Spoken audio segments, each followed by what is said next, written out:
Hello and welcome to Nerf Porch Real Talk. We are at Thunderdome. We did something really cool tonight. Basically, like, accidentally, it was the first night of Thunderdome 3.0 tonight. Like, I just had a hair up my ass. I'm really trying to make Jack's trip up here special and kind of create stuff to do when we don't have a whole lot of money to just be thrown around. Tonight I was just like, you know what would be fun to do?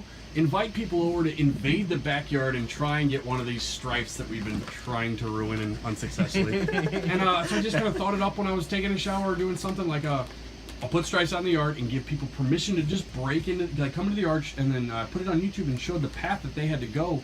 Kind of like, it sounds sketchy, but I don't think it really was how it was.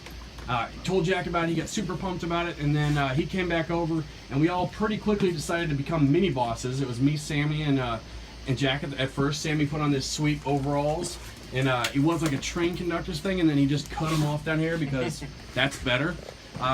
Tell me about what you did. You did like this, we found this like sheep's wool thing, and he already has like a thing going on. It looks like a brace for people who just had like spikes. Yeah, I bought it because it was $3 and it was a good potential filming rig. But Jack just immediately kind of just became this mini boss. Hey, Morton Jack. I couldn't find a belt. It's made out of like prison rope. And then, hey, those are my pants. And some of the things that we've been trying to like think about the next, if there was going to be another Thunderdome, what would we want to change about it? And I feel like we've already played a lot of Nerf back there and we're all kind of burnt out on it.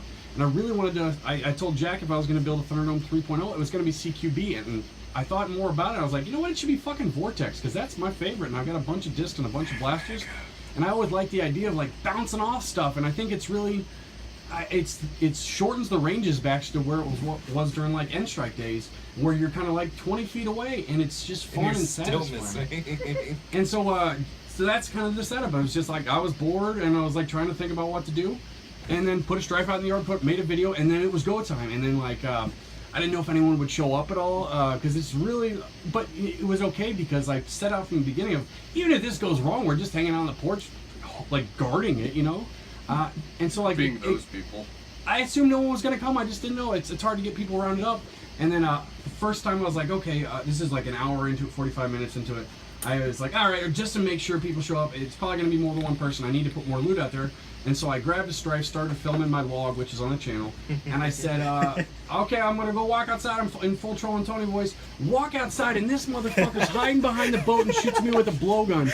And the video is on my face, and you could just like see the panic. And I forgot that I was supposed to be having fun for a split second. And then I started having fun for the rest of the fucking night. And it was cool because the idea was a success, but I don't know, man. It's just something so drastically different. So we're going to talk about that. I think we're all kind of at that point where we all value HVZ and Nerf and we want to make it better. And I really think this is what we're doing anyway. We're hanging out talking about what happened tonight. And so tonight was accidentally the first night of Thunderdome 3.0. And I think just like when you're not planning on dating a girl, that's when you get a girlfriend because you're not worried about it. You know, you just forget that you're supposed to be having fun. So, all right, so I'm going to change this up a little bit. Like, I realized during the last Real Talk with Ryan, it was great to have Make Test Battle Ryan there because, like, I'm such a strong personality, very talky, and it's very easy for me to just over push. And I think that people who are maybe softer spoken or just like a little bit more shy than myself, it doesn't mean that they don't have equally as good of fucking ideas and good stuff to say. And so to just make sure, you're shit. To just make sure that other voices get heard, like I'm going to make myself one of the panelists today. And at Checks and Balances, I'm actually going to hand it over to John and Tommy, and they're going to be in charge of the talk, and I'm going to try my fucking hardest to not say something unless someone throws it to me, or if they specifically ask me, or unless I'm just like on fire and I got to talk about my cat. So let's do introductions real quick. I'll let you introduce yourself. I'm Sam Edwards. And then, and what do you do in terms of like? Tell me about your Nerf stuff, like your Live Action Society. Yeah. Vice president of the Live Action Society here on MSU's campus right now. That's Missouri State, not Montana. Go ahead. Did I say Montana? No. They always like when you say OSU, they're like, oh, Oregon. No, it's Michigan OSU. on the Google. Yeah. And then usually play with just hammer shots, and we recently just tried out blowguns, and I'm really, really, really liking it. He is the head mod at Missouri State for their fall game coming up, and I'm really excited about it. Like, he was a huge thing. It was me, Sam, and Sammy for most of Thunderdome 2.0 building, and it was starting to get really stressful because it was just like crunch time. And I hadn't even really met you. I'm sure I'd shot you with a Nerf dart, but we weren't like good friends at that point. And then I think it was Darren's like, hey dude, I'm calling Sam. He loves building. He'll be over here. And then you showed up and you filled the hole that Cameron left when he left, because Cameron was just like buildy. And you showed up and you kept coming fucking back every single day. And I can say without a doubt that Sam is just like Sammy and Darren. It's just like Thunderdome 2.0 when it happened. It wouldn't have been quite as special without this guy right here. I love you, buddy. All right, who are you? I'm Jack. Well, tell me more. I don't understand. I am the founder of Thunderdome Nova Scotia in Canada land. This is the guy who sent me a message on Facebook. Said, "Hey, saw your YouTube videos and I built some stuff that's kind of like yours because you inspired me." And I'm like, "No, you can't just stop there. Like, just." And then, like, within like 4 seconds, we were friends. I just wanted your name. I just wanted the Thunderdome name. Don't care. You got more than you asked for. So He signed up for more. I officially supported him. I sponsored. I immediately talked to his parents and basically got the permission to befriend their underage son. And I sent him. What did I send you? I sent you like a Home Depot gift card that you could get like drills and stuff. Yeah, you sent me. Well, no, that didn't work because we didn't have a Home Depot nearby. So you sent me money for building supplies. And what did you get with it? Wood, mostly. Got wood. And I think I got Where if you said strives. I think I got a new drill. Yeah, I did. I just got my weight and stripes. Well, I told you because I No, sent you money specifically to buy guns too. Like it was. No, it was some thrifted stuff, mostly wood, like 2x4s and stuff. When you need wood, And darts. you gotta buy it. Yeah. A lot of darts. I think you're the only one. That was kind of like my thesis from the beginning. Was like I want to send out care packages to all these people who want to start Nerf groups. I actually wanted to send out care packages for new HVZs, and it turns out it's just hard to make fucking money on YouTube right now. But Jack is like the one I'm proud of, and he's kind of the one I put all my eggs in one basket because I realized I couldn't have a whole bunch of baskets, but damn it, I'm gonna do good with this one. So I sent him a whole bunch of eye protection and just like, man, I love you so fucking much. He came down and now he's staying for a month and a half, and I'm trying to convince him to stay for another month just so he can live here. All right, more on you later. Who are you? I'm Tom McFarland. I'm the I'm Drunkle Tommy. I am our spokespirate, and I am our media officer For Live Action Society. For Live Action Society, which is our Nerf group on Missouri State campus that Sam is vice president of. And it's a little known fact to you, the viewer, but it's well known to all of us that his mom is the most fucking fun to play HVZ with. I probably met your mom about the same time. I think you've been at every HVZ that I have been in. And I remember your mom just like, I think that was the year that you probably showed up the same year I did. My first year was 2012, I think. That's it. It was right when the Elites were coming out. Yep, my first year too. So you've been here since the beginning. I think you came over to Thunderdome eventually too. But his mom just like, it was just like everybody. Like you're like, what is this? I guess I'll give that a shot. But the HVZ community just accepted your mom. Was just like, you are awesome. And she fights her heart out. She chases everyone down. Missy's she's great. And we're glad to have her, and we're glad to have Tommy. Thanks, buddy. Who are you? Hi, I'm John. John what? John Prock. John McPink Pants. Yeah, John McPink Pants. And I am a member of Live Action Society, formerly the Officer of Logistics, now a technical consultant for technology and just general dickery. I'm also a mod for our fall 2017 game, where I'm supervising these young people and making sure they don't burn our campus down. Have you released the theme yet? Have we officially? Sure. Okay, is this the first time? Yeah, Sure. this is the first time. So we're going kind of post-apocalyptic with it, but also going to put in like a little bit of the SCP Foundation. For those of you who don't know what that is, that's Secure, Contain, Protect. It's online. You can read thousands of I them. don't like reading. They're really cool. I thought you meant Stone Temple Pilots, and I was like, that's dumb. You can listen to them too. Oh. Yeah. All right, so is there like an overall theme? Like what's it's like your tagline? We're still working on the tagline, okay. but So it's not like there's not like a Monty Python's or like Nope, a, nope. For now, it's just an apocalypse. We're basing it all around this. Think Resident Evil, okay. you know. Let's talk after this stream, and maybe I can help you download in because I think I'm not big on story, but I'm big on branding experiences. Yeah, and I think that sounds awesome, but man, just you need some kind of main thesis to that. Yeah, Let's we've talk about got that a bit of it, but anyway, I've been playing Nerf. 2012 is when I first came to Missouri State, and been in love with it and out of love with it, like a lot of people have. But I'm back into it, and I'm having a time of my life, just trying to, you know. And Nerf has helped me a lot, especially recently. And now it's good to be back and good to be doing stuff like this. This was the most fun. So. Fun fact: John Prock is one of the maybe 2 or 3 very small handful of people. For the short period of time when I was just really busy, when I decided I think maybe Thunderdome needs some officers, not because I wanted bureaucracy, but like I just wanted to give the people who had already said, dude, this is important to me, and I show up every single time. basically just to say, hey, look, you're officially in charge of this shit. And John Prock and Stephen Watson's one that just he stepped up. And so like I know that anytime John Prock is here and there's Thunderdome going on, I can just be like, hey, handle this shit, and he's gonna make it fun for everybody. He's gonna be fair. And he's got the anger temper issues too, like back 2012. But man, you've just become such an awesome dude in terms of just like calming down and just really, man, I love Nerfing with you. I love hanging out with you. So thanks for being here, buddy. Who are you? No one knows. Internet, you should know this by now, but I'm Sammy. I've lived with Rob about pushing on 3 to 4 months now. Yeah. Yeah. 3 or 4 more years, 30 more years. And Yeah, glad to hopefully. have you, buddy. Yeah. So basically, yeah, just like Tommy, John, and Rob, I started school here at Missouri State University in 2012, and I got my feet wet, jumped right into it because my sister told me about LAS and told me about the Assassins game. I'm like, oh, cool, I'm gonna have to turn that out. Hooli won, beat Chad got pissed. But yeah, anyways, it progressed to here. Friends with Rob, Thunderdome 2.0, breaking hands, breaking feats, and then our friendship blossomed there, became heterosexual life partners with our cat. You know Sammy, you love Sammy. All right, so at this point, I'm going to hand it over to Drunkle Tommy. I want to ask you real quick before I hand it over. Drunkle Tommy, I didn't know what it was at first, but how much is that like influenced by my weird troll and Tony instead of just showing up and doing quests? Like, does that have anything to do with that? Because it seems about the same thing. No, Drunkle Tommy was, so when we did our HVZ, our pirate HVZ, we really, originally it just started off as we wanted just this random guy who would be there and would kind of interject with story pieces.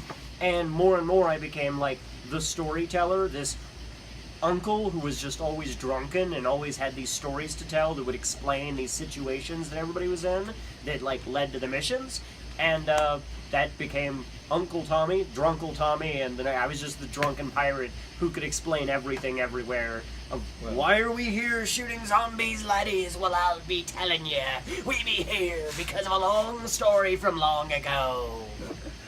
So you're kind of Now he's an LAS meme. real quick, and honestly, like, dude, this last semester that I filmed at Missouri State, I intended on it being my last one, but I was also kind of like trying to let go of the troll and Tony thing at that point. I'm just being like, trying to do too many things, to film and do my quest and to, like, just try and do all that shit. And I saw that you were kind of doing what I think makes a better game, is just really focus on more fun, and just the fact that you were there kind of doing your quest or whatever, it took some weight off my shoulders, whether you even kind of realized it was happening or not. And then, yeah, it was good. It was good to move on from that, you know? So, all right.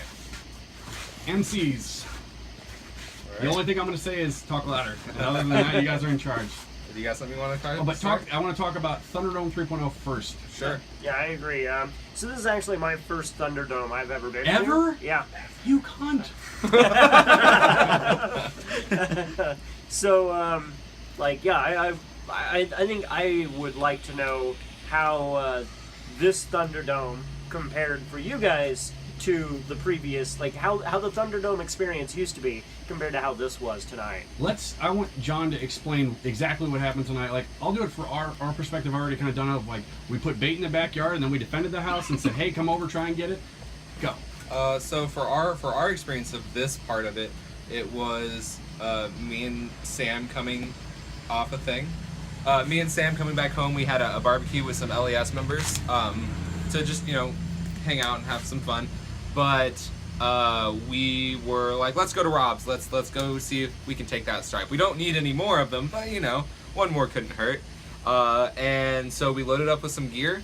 Drove over out back and decided I'm gonna be the guy who storms the gates and Sam's gonna go backdoor them. And we did that, and it worked like a charm. But it was, it's Thunderdome for us. For me at least, used to be this, we'd come back and you'd make a day of it. Sunday, Thunderdome, 6 o'clock, be there. And you would show up, and if you were 21, you had a case of beer in your hand. And there was a bunch of, there was usually a bonfire going, and a bunch of people here, and a bunch of cover. You couldn't walk 2 feet in Rob's backyard without hitting a piece of cover. And then, it was a drunken kind of revel, which was fun, especially at, 21, 22-year-old John.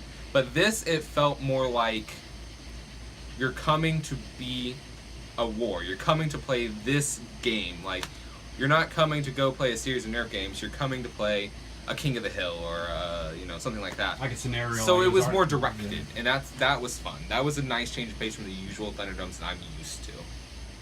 And if you don't know this by now, as the viewer, Thunderdome's gone. I tore it all down. If you're just figuring that out, like, hey, it's nice to have you as a new viewer, but I just decided I didn't want to do it anymore. I wanted to give myself the option to not be Thunderdome Rob anymore, and not have this be my path.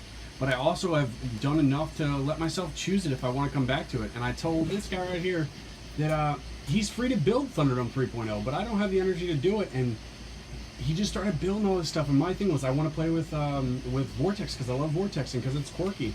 And Jack convinced me to like include megas in that. And so it's just kind of this weird, awkward ammo type that I think gets away from just the weird competition. Like it just needs to be goofy, you know. Yeah. I look forward to the time where we are in the middle of a backyard with 16 people firing discs at each other and knocking them out of the air because discs move slow. But but for this was a ton of fun for me and Sam, at least. I know we had a blast. Tell me about your experience though, in terms of like how it played out in terms of. So I think they know that you guys went back there and you got the thing and you won. Sure. Well, our plan was we're gonna park on the side. Jack, we figured no one would see us coming because Sam's car is it's a pretty common car. It's a Jeep. But it was dark and you guys couldn't see us in it because it was already pitch out here. And we were hoping that Sammy would be inside because we know Sammy goes hardcore, and if he bull rushes us, we're dead. We're done. So we parked over on the side off the street here, and Sam goes behind the house and goes to the fence back there, and I creep up alongside here. I've got a Strife. I carry way too many blasters. It gets me killed most of the time. I had a Strife, a Hammer Shot, a Boomco M6, and a blowgun, and all I see is Jack right here, just kind of staring off into the distance. And I creep up behind this tree, take a pot shot at him with the blowgun, miss completely, and he finally notices me. I'm behind this tree here, and he's hiding behind this flag right here, providing himself some cover. And it's basically us just taking pot shots at each other with our blasters. He has a Robonix, I think, or a Paragon. And at this point, everyone's only got one life, so that's so different than what we're used to. Yeah, like I was fully expecting to get hit by a stray disc from Sam or from you and be out and be like, all right, that was fun. But it's just me and Jack, like, just pew, pew, pew, back and forth. And I hear Rob yelling. And I'm like, well, that's interesting. And I don't hear Sam yelling for me to get up there. And so I it's was like, afraid, and then it was elation, man. so Jack is hiding behind this flag, and all you can see is like his middle thigh. And I take a pot shot with the blowgun, hit him, and he goes down. And I run as fast as I can up the side, go through the garage to make sure like Sammy's not hiding there, but he had already left. My line was everyone has to go up the driveway. There's no jumping over the fence. And I let it, like, I didn't know that at the time, but dude, Sam built that pirate ship.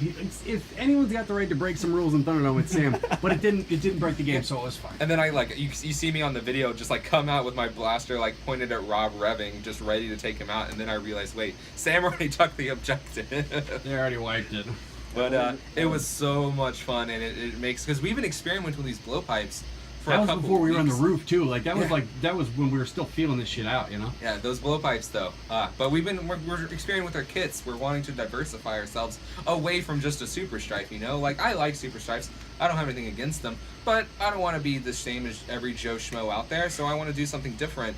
And so Sam and I have been experimenting with blowpipes, and we're going to bring them to Oklahoma. But this has really sealed the deal for me of like, these are awesome. Talk about the CQB, and even like I thought that was crazy just that we used the driveway, and that was like part of it. It's always been in the arena, and it's like there's only so many different things you can do in the arena, and plus with Thunderdome 2.0, like yeah, we changed it up a little bit, but you're still kind of playing different maps. Yeah, talk about how different that was. Let's go to Tommy real quick. Yeah, so I really enjoyed the driveway because I pulled up in my car and of course I had to just pull up right in front of everybody. They all knew I was here. All I had was a hammer shot and like 3 extra rounds in my pocket. So like we were so excited when you rolled up, dude. We got all Ravonixes, and we were just like, yes. Yeah, so I was like, I knew I was fucked from the get-go, but it was gonna be fun.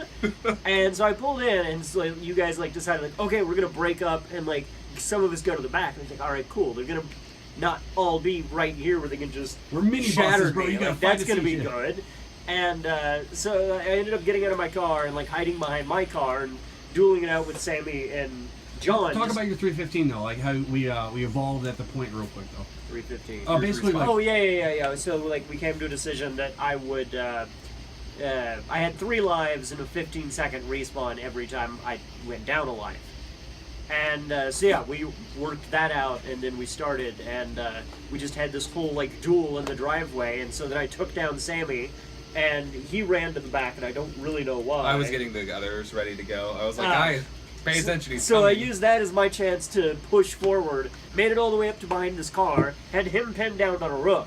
Like it's dark as shit. It was so scary and fun. he didn't have a good shot at me, but I had a good shot at him. I just couldn't see my darts, so I couldn't correct my shots. So I was basically pot shotting you, and I could I had a light right there, so I could see shadows if anybody tried to come up the car while I was like crouched behind the car. So like I had it. It was cool. Once I took him down, I could move forward a little bit further, find whoever was next. Then he jumped over to the next roof and shot me from there. Like, didn't see that coming at all. Assassin's And, Creed 360. Yeah. And so then I trapped myself in the shed, and that was a really stupid decision. Yeah, where you fought me a bunch. Yeah, I know you for that. I like how we didn't like. Well, this is a Thunderdome thing of, even if like it's gonna help you win, you don't spawn camp. Like even if you gotta walk your ass completely the other side of the map just to make sure. I think it's a big point of like tonight is just like thinking about your opponent's fun just as much as yours. And I really felt like that was kind of the thesis. It was super important. Like, I could have stayed up here with Sammy and just kept killing you. Certainly. And I yeah. killed you a couple times. But then I was like, you know what? If I'm here, like, just face tanking you, you're not going to get any farther. You're not going to have any fun. They're not going to have any fun. So I just put down my blaster, and you probably seen the video. I just, like, take my blaster off and set it down. I'm like, I'm out. I'm just going to let you do it. Go for it. Well, like in Sammy, after I had worked my way up the driveway, I kind of yelled at Sammy just because I thought it was funny and fun. And I was like, I don't know how many of you there are, but I've got 7 rounds, so this is gonna be cool. Like, I got 1 for each of you. And then he came up to me with like a handful of ammo. Like, here you go. Like, oh, okay. Well, I was kind of looking forward to that, but that's cool. Thanks. You were the first one I got to fight too, because Sam just killed me with that damn blowpipe because he's an ninja. But like once you got here, dude, he's like, John backpedaled so hard. He's like, hey, he's coming. He back almost runs me over. And like this point, I'm holding up my phone above my Ravonics, being like, oh, and it looked cool until I had to shoot. I fired 1 shot, and I'm like, fuck, okay, I get that nitron. But man, it was so fucking fun to just see that darkness down the driveway. And I like that you had a few lives too, so it's like we didn't feel like we had to baby you. We could fight you. But then it was like as soon as you got hit, we were like, all right, what's going to be the next thing, you know? I think the darkness in the alley and combined with the robotic stuff, the vortex stuff, really made the fight. Because if me and Sam and Jack all had super stripes instead of robotics, Oh, it would've been it would have been wrecked. murder. Because like you can only fire these so fast or they jam. The discs only float so fast, and so it's a challenge. It's like playing a video game, right? Instead of a bullet hell, it's more like a platformer, and you're seeing little things across the screen, and you're able to dodge and get out of the way rather than just getting lit up like in Call of Duty, you know? You know what was cool too? It almost like I think the amount how good blasters are getting. Stripes are just the easy way to describe that. It almost just forces bullshit tactics, even if you're just fighting it like PvP kind of type stuff of like, okay, if they're coming out with a super stripe, we gotta really almost go turtle up in the backyard so we're not getting hit by the darts. But this lets you kind of run a little bit, where I felt like I could jump around the corner like I was a little kid and be like, I'm gonna go look for Tommy behind my Saturn, you know? And You're gonna late person to the party. it really just Joplin Josh. He drove up with no headlights on. It's fine. It really just, I feel like we returned to little kid Nerf. It felt like that again, you know? Oh god. We weren't ready or anything. All right, here's what I want to do. This is kind of like a quick little break. I want someone to run inside and check my chicken. Or how much is my timer? I thought it was turkey. The turkey chicken. 9 minutes and 50 seconds. Okay, I want you to, after Jump on Josh, I need someone to run in there. Actually, we're going to take a little break. We'll jump right back in after we check the turkey. So we were filming the live stream and Jump on Josh just showed up, and so we're going to give him the full experience. We're gonna defend. And then this is some random Josh person. All right, so where's he at? Right there. All right, I'd say, dude, let's go where we were playing before. Like, You're gonna have to kill me. Okay, that's fine. You be the first mini boss. do then. it. Come on, Josh. You better be ready. Now I think part of this game is They'll have to kill me.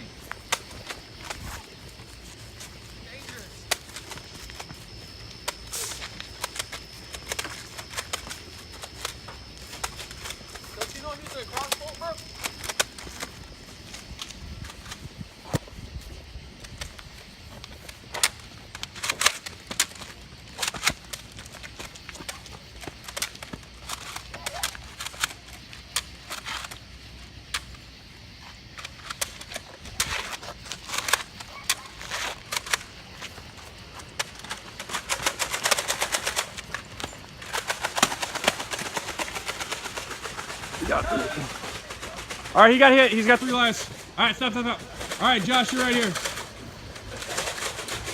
Hey, hold on. So I turned into Bukkake, huh? I was gonna give him 2 more lives. Oh no! Josh, welcome. We're doing a real talk, so I pull up and everyone's like, "Oh, he's here!" All right, Josh. So what we were doing is here. We don't know how to do it, but so you had to fight up the driveway, and then you come through here, and we're playing in here now. It's fucking great. So you can walk up. Come on out here. I'm like, are they hitting me? I can't feel. It's tough. It's weird in the dark, isn't it? All right, and then you had to come out here, and then the strife was right on the boat, and so you had to make your way out here. And usually, when one person showed up, we gave him 3 lives, and he played 315. Chase almost cleared it on his own, but he didn't know where to go. Yeah. He came up, tagged that, and then we added a nitron over there. You missed me claim the roof. Nice.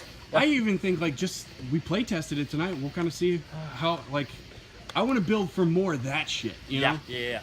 All right, we're gonna jump back into the real talk now. And we're back, and we're with the Joplin Josh. Joplin Josh rolled up. See, I'm a guy who's about an hour late to everything in life. Joplin Josh will say, "Hey, I'll be there at 10 o'clock," and then he'll be there at 4 o'clock the next day. And we're cool with that. That's my track. Dude, well, half the time we're waiting for Josh to show up, it almost feels like waiting for Santa Claus to come down the damn chimney. And the game ended at 12 o'clock tonight. But you know what? As soon as he showed up, you know all this. I'm gonna edit all this together. We wanted to give him the full experience because we're talking about accidental Thunderdome 3.0. So, all right, I'm gonna hand it back over to anything else you want to say about you? Like your story is basically, I'll sum it up as. He saw Drax's YouTube video, saw me in Drax's YouTube video, or something along those lines, and was like, "Holy crap, this is happening like an hour away from me." Yeah. Showed up to a Live Action Society event. I remember meeting him there. I brought a couple of his buddies, and then I invited him out to eat afterwards. And then now he stays at my house for multiple days, and he's just a brother to me. So glad to have you here. Back to the MCs. We've rearranged chairs so Rob can see me. Where were we at? Yeah, where the fuck were we at? We were talking about mutual fun. We were talking about your experience when Tommy showed up with his 315. Let's talk about the mini bosses in terms of just how it felt to show up and then weird scenario trying to do something and then immediately being like, all right, now you're a mini boss. What was that like? It's like a video game, you know. You play 1 round on offense and then the next round you play on defense, and it's a ton of fun. You may prefer one. I always prefer being on the offense, but defense A, you get to sit around a little bit. And then you get to have fun, and you get to provide someone else the fun. And then you also get to see, if I was playing defensive, this is what I would do. And then when you play offense again, you're better at it because you know what to expect. You know what was really great about it? It felt like, you know how there's mods and HVZ in the game makers? It felt like at first you were a player, and then as soon as you got turned and you instantly became a defense, but you also became a game maker. We were all constantly kind of evolving this because there was no what we're used to doing. We just figured this shit out and just changed it. I thought that was really cool. It's kind of what I've been pressing for with vets are almost always mods because it's your responsibility. We all pass were that. The game on. Yeah. You play the fun, then you get to, then you kind of you have to do your dues. Give the fun to someone else, and being a mod's fun, and that's not the problem. But you got to do it for someone, otherwise the game dies, and you don't get to pass it on. Particularly from the LAS perspective, we're a campus organization. It's not about us; it's about the next people coming in. Because we cycle out every 4 years, and if we focus on me, in 4 years from now, there's not going to be a club. Yeah, exactly.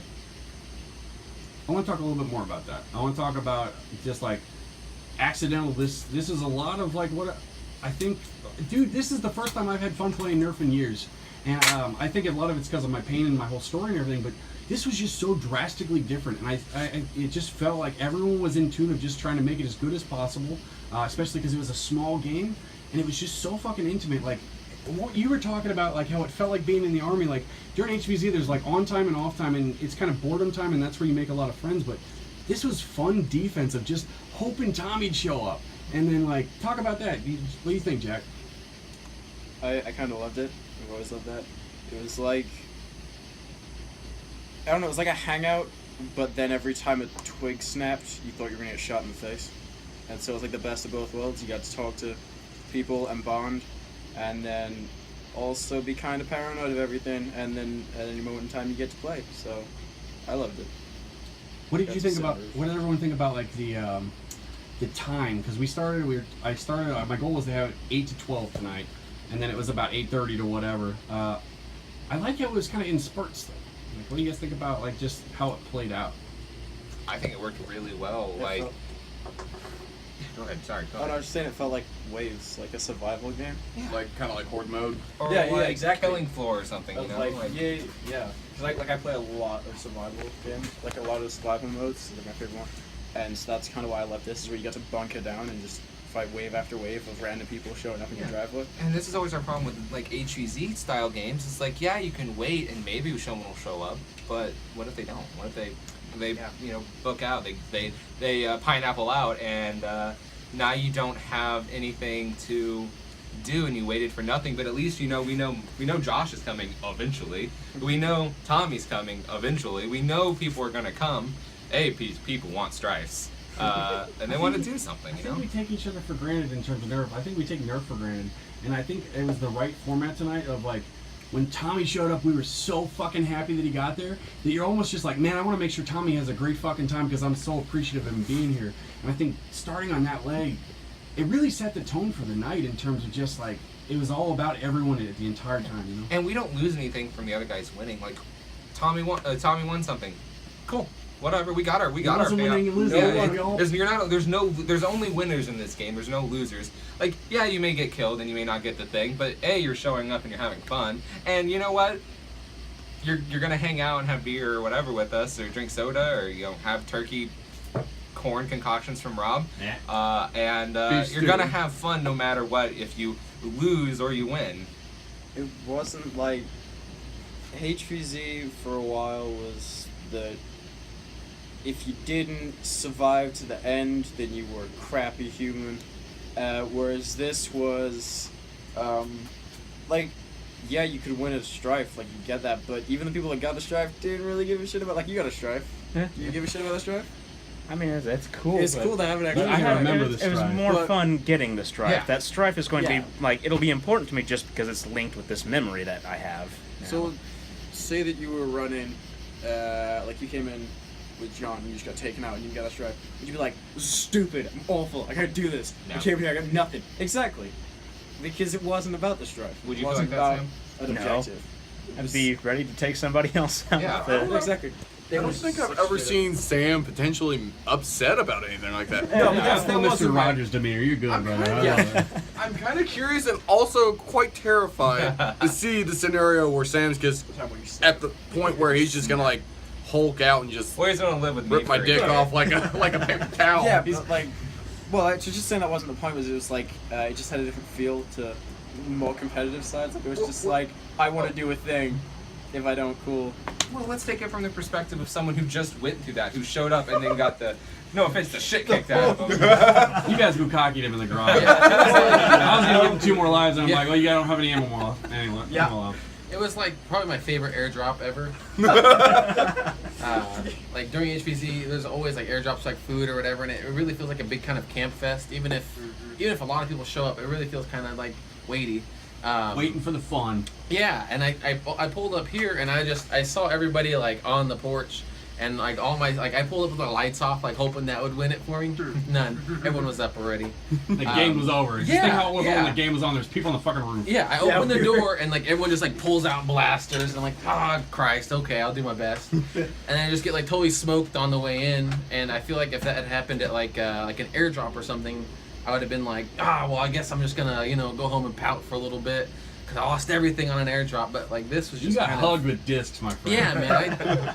I was discs. Yeah, and those are robotics in your face. I feel like starting out like they were saying, like getting a strife. Yeah, that's a good thing to get. I mean, yeah, fanboy strife thing. Yeah, but I feel like this memory here is a better treasure than anything else than winning a strife or a crimson long shot or Ooh, don't talk about that. or That's gonna be some butthurt tornado. or some retaliator with a front kick with dildo foregrip thing. I don't care what it can be, but the memory is what's treasured here, and it's gonna last us a lifetime. Like literally, I've never had the idea of just like, well, I had the idea of being on the roof, but I didn't want to play it out because one, I'm clumsy as hell, and two, there's wires up there, and I don't want to get fried up there.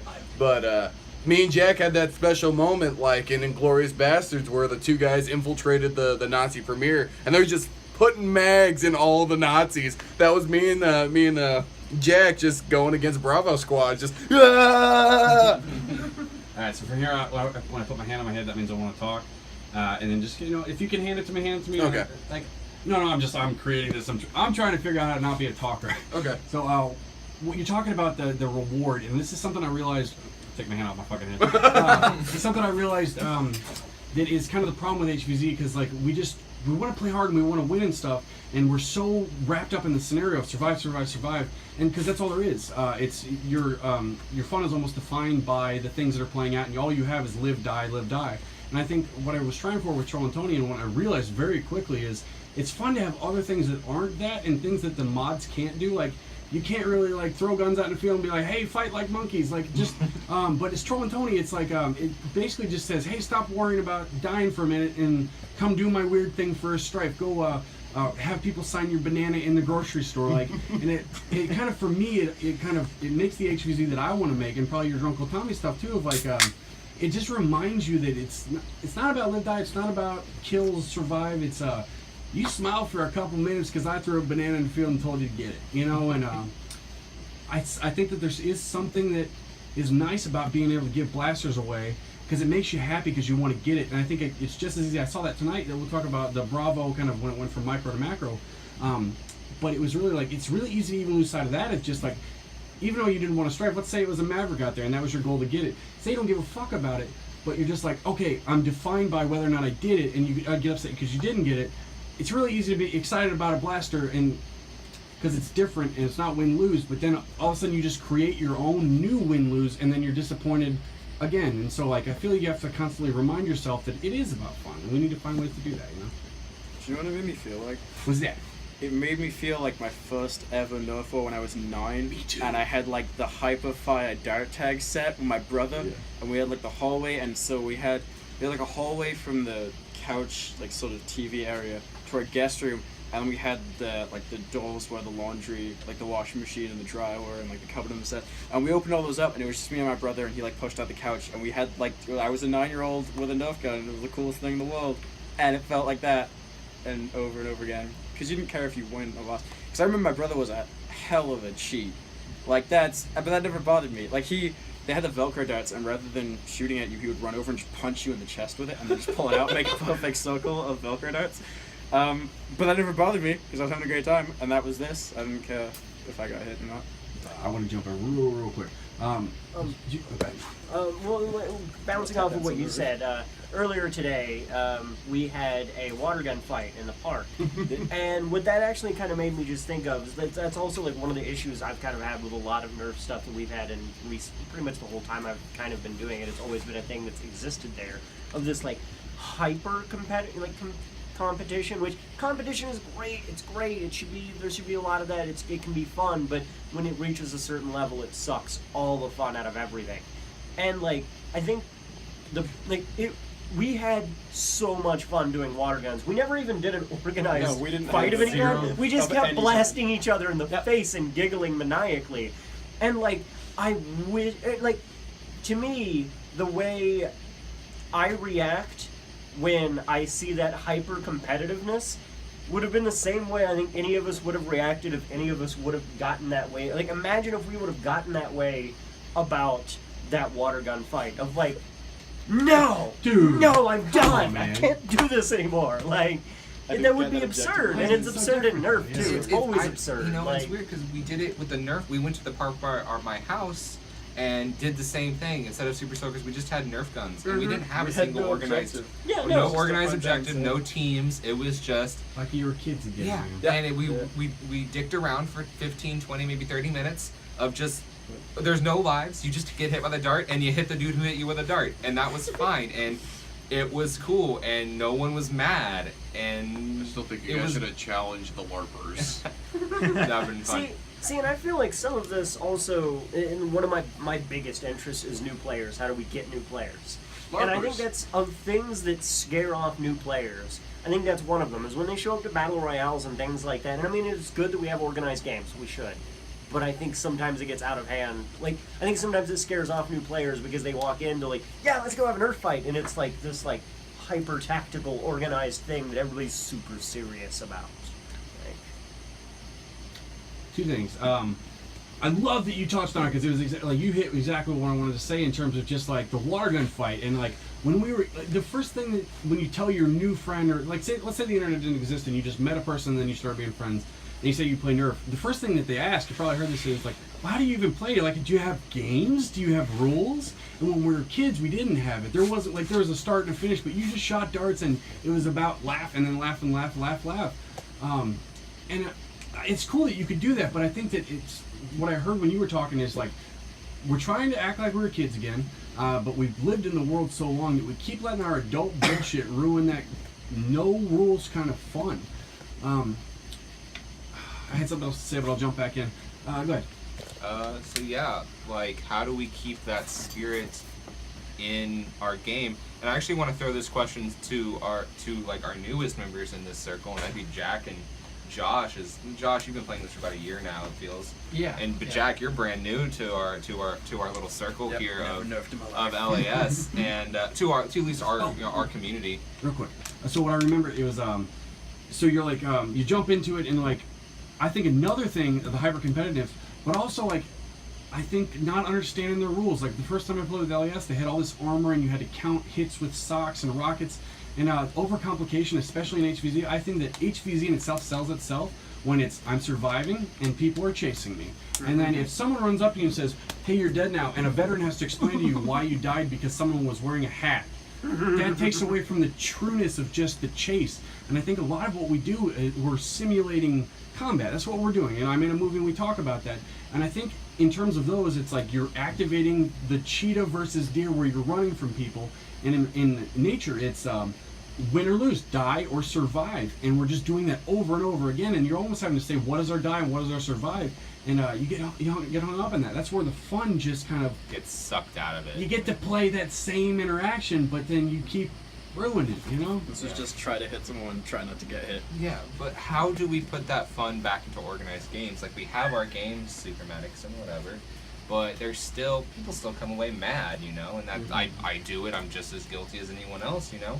But how do you bring it back to that fun? Well, like, my first ever game was at NVZ, and you played a couple pickup games with us. I'd never played before. That was the first time I'd ever heard of Really? anything. After, yeah. Yeah, it was NVZ. So you've been playing with us about a year. Yeah, almost exactly a year.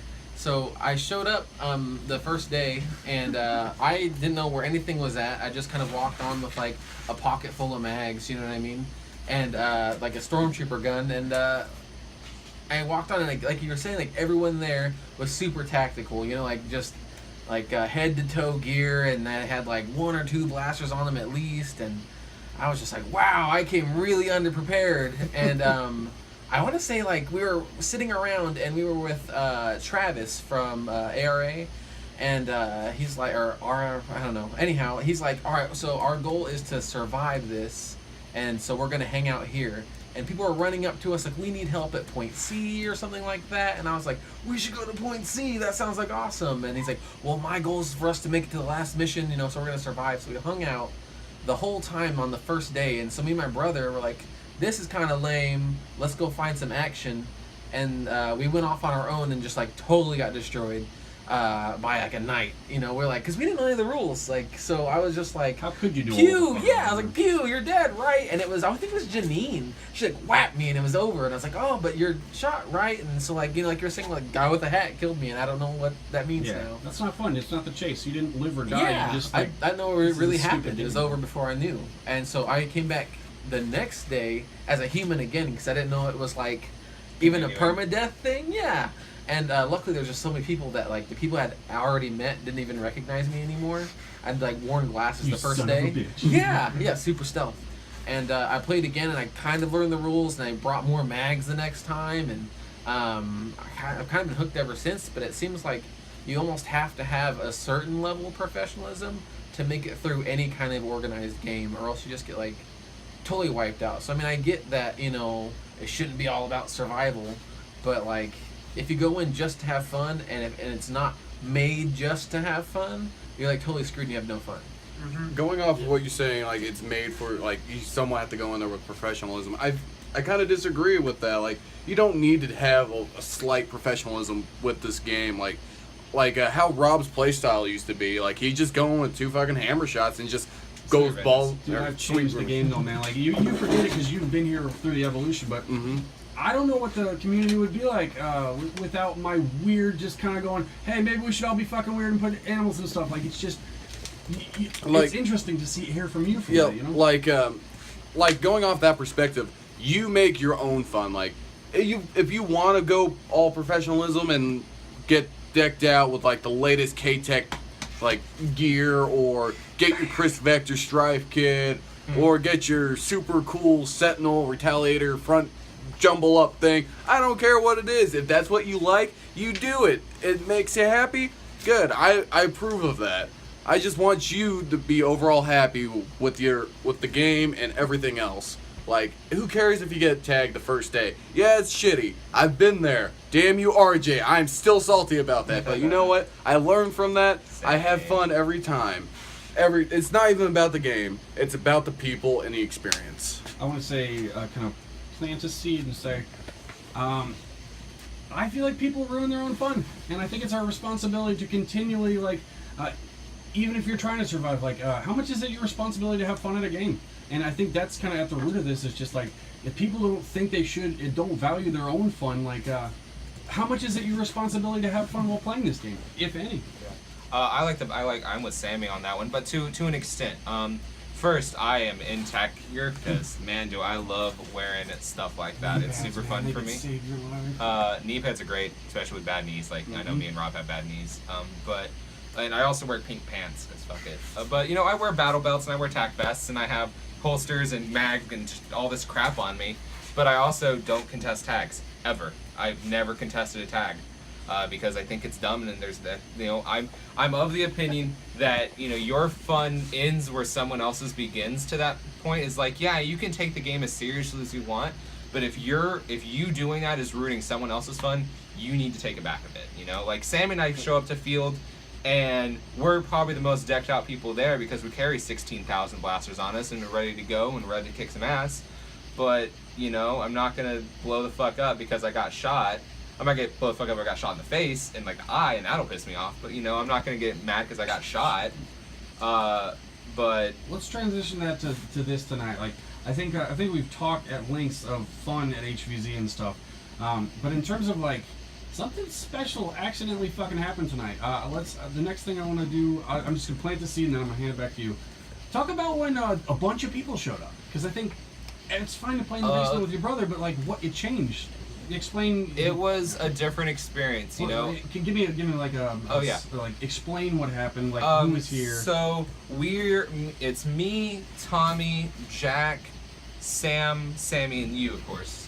And we are just kind of chilling, you know. We're kind of posted up in our spots. Sammy's up here with Rob.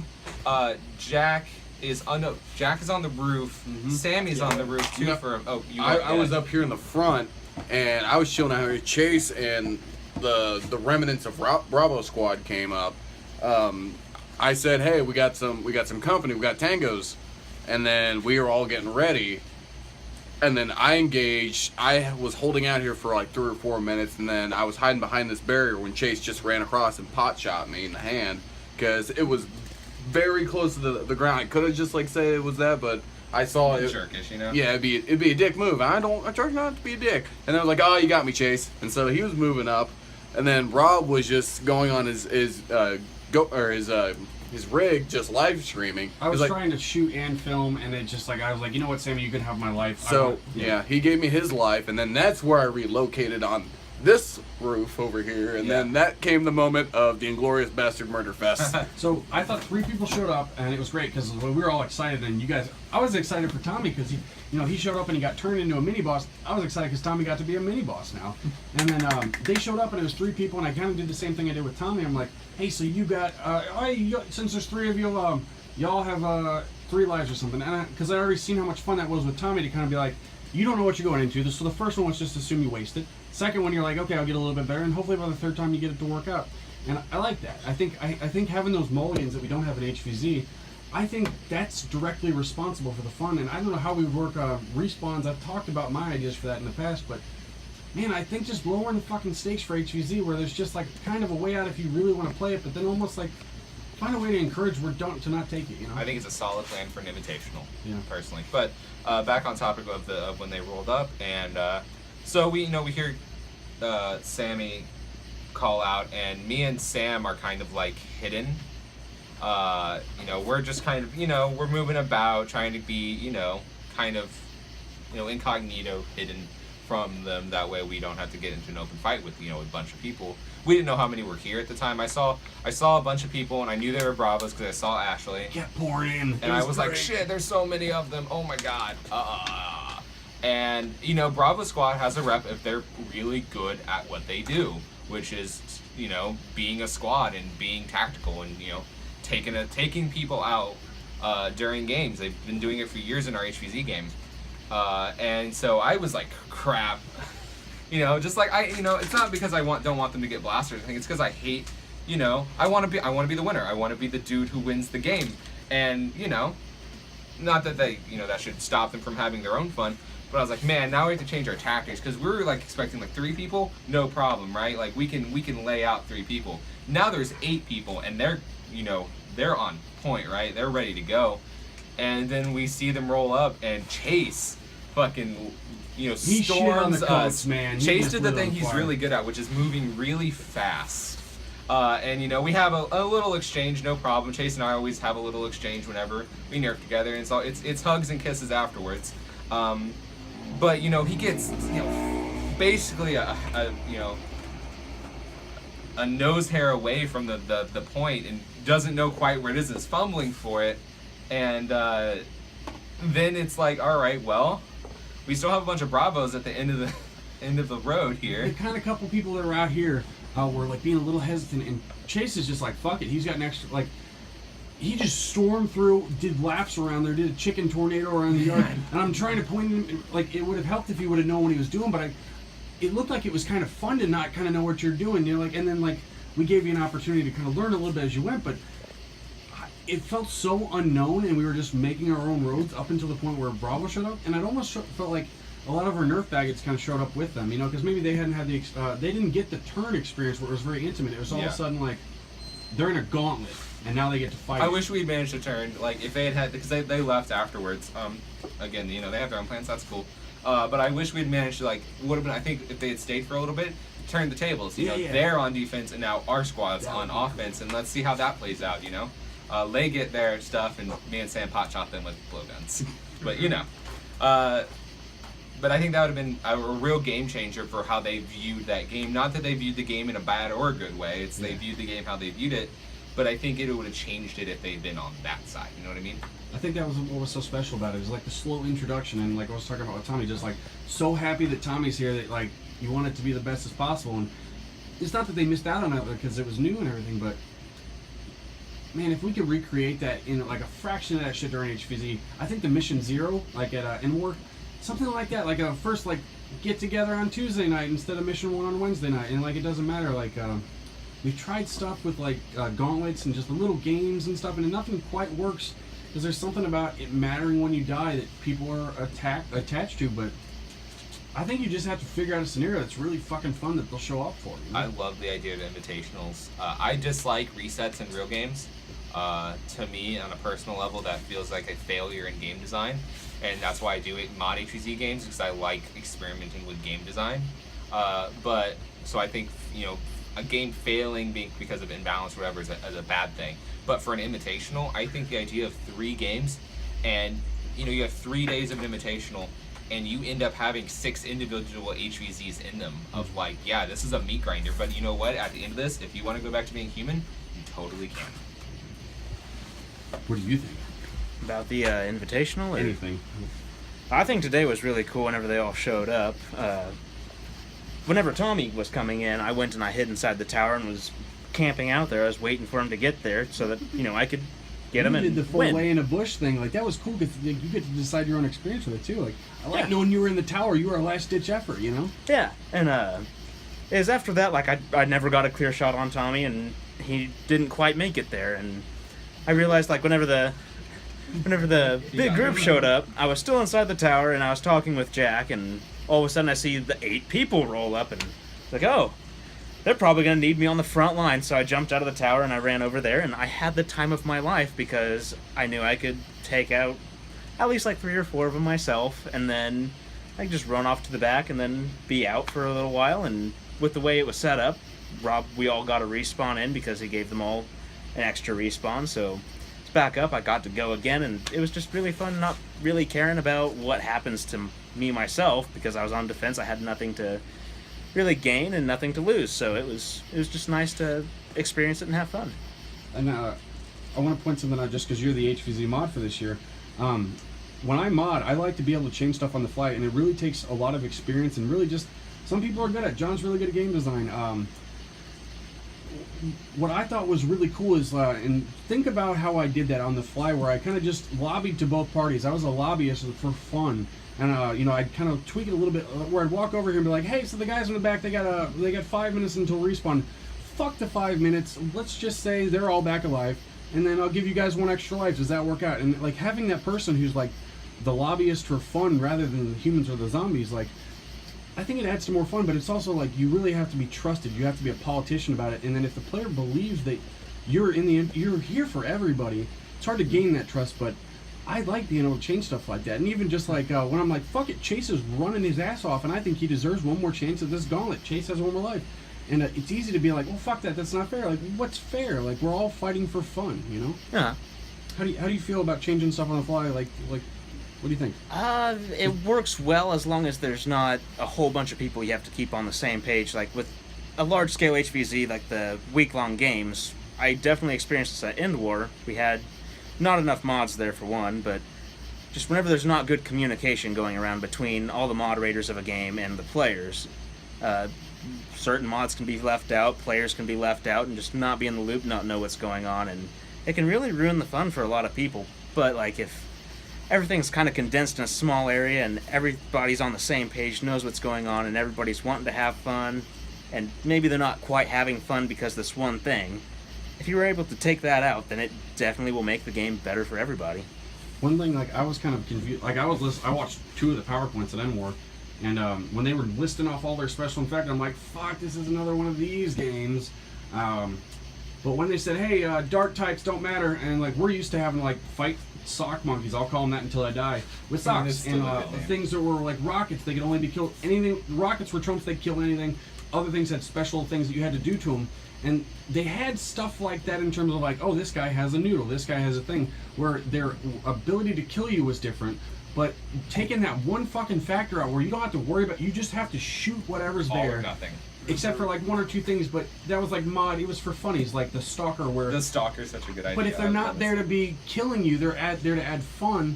It's really, you trust the mods at that point to just be like, hey, don't kill me if it's not fun. You know, like... It's a huge thing. I really like part of Endwar's design is it was an all or nothing mechanic. You either all ammo worked or nothing worked.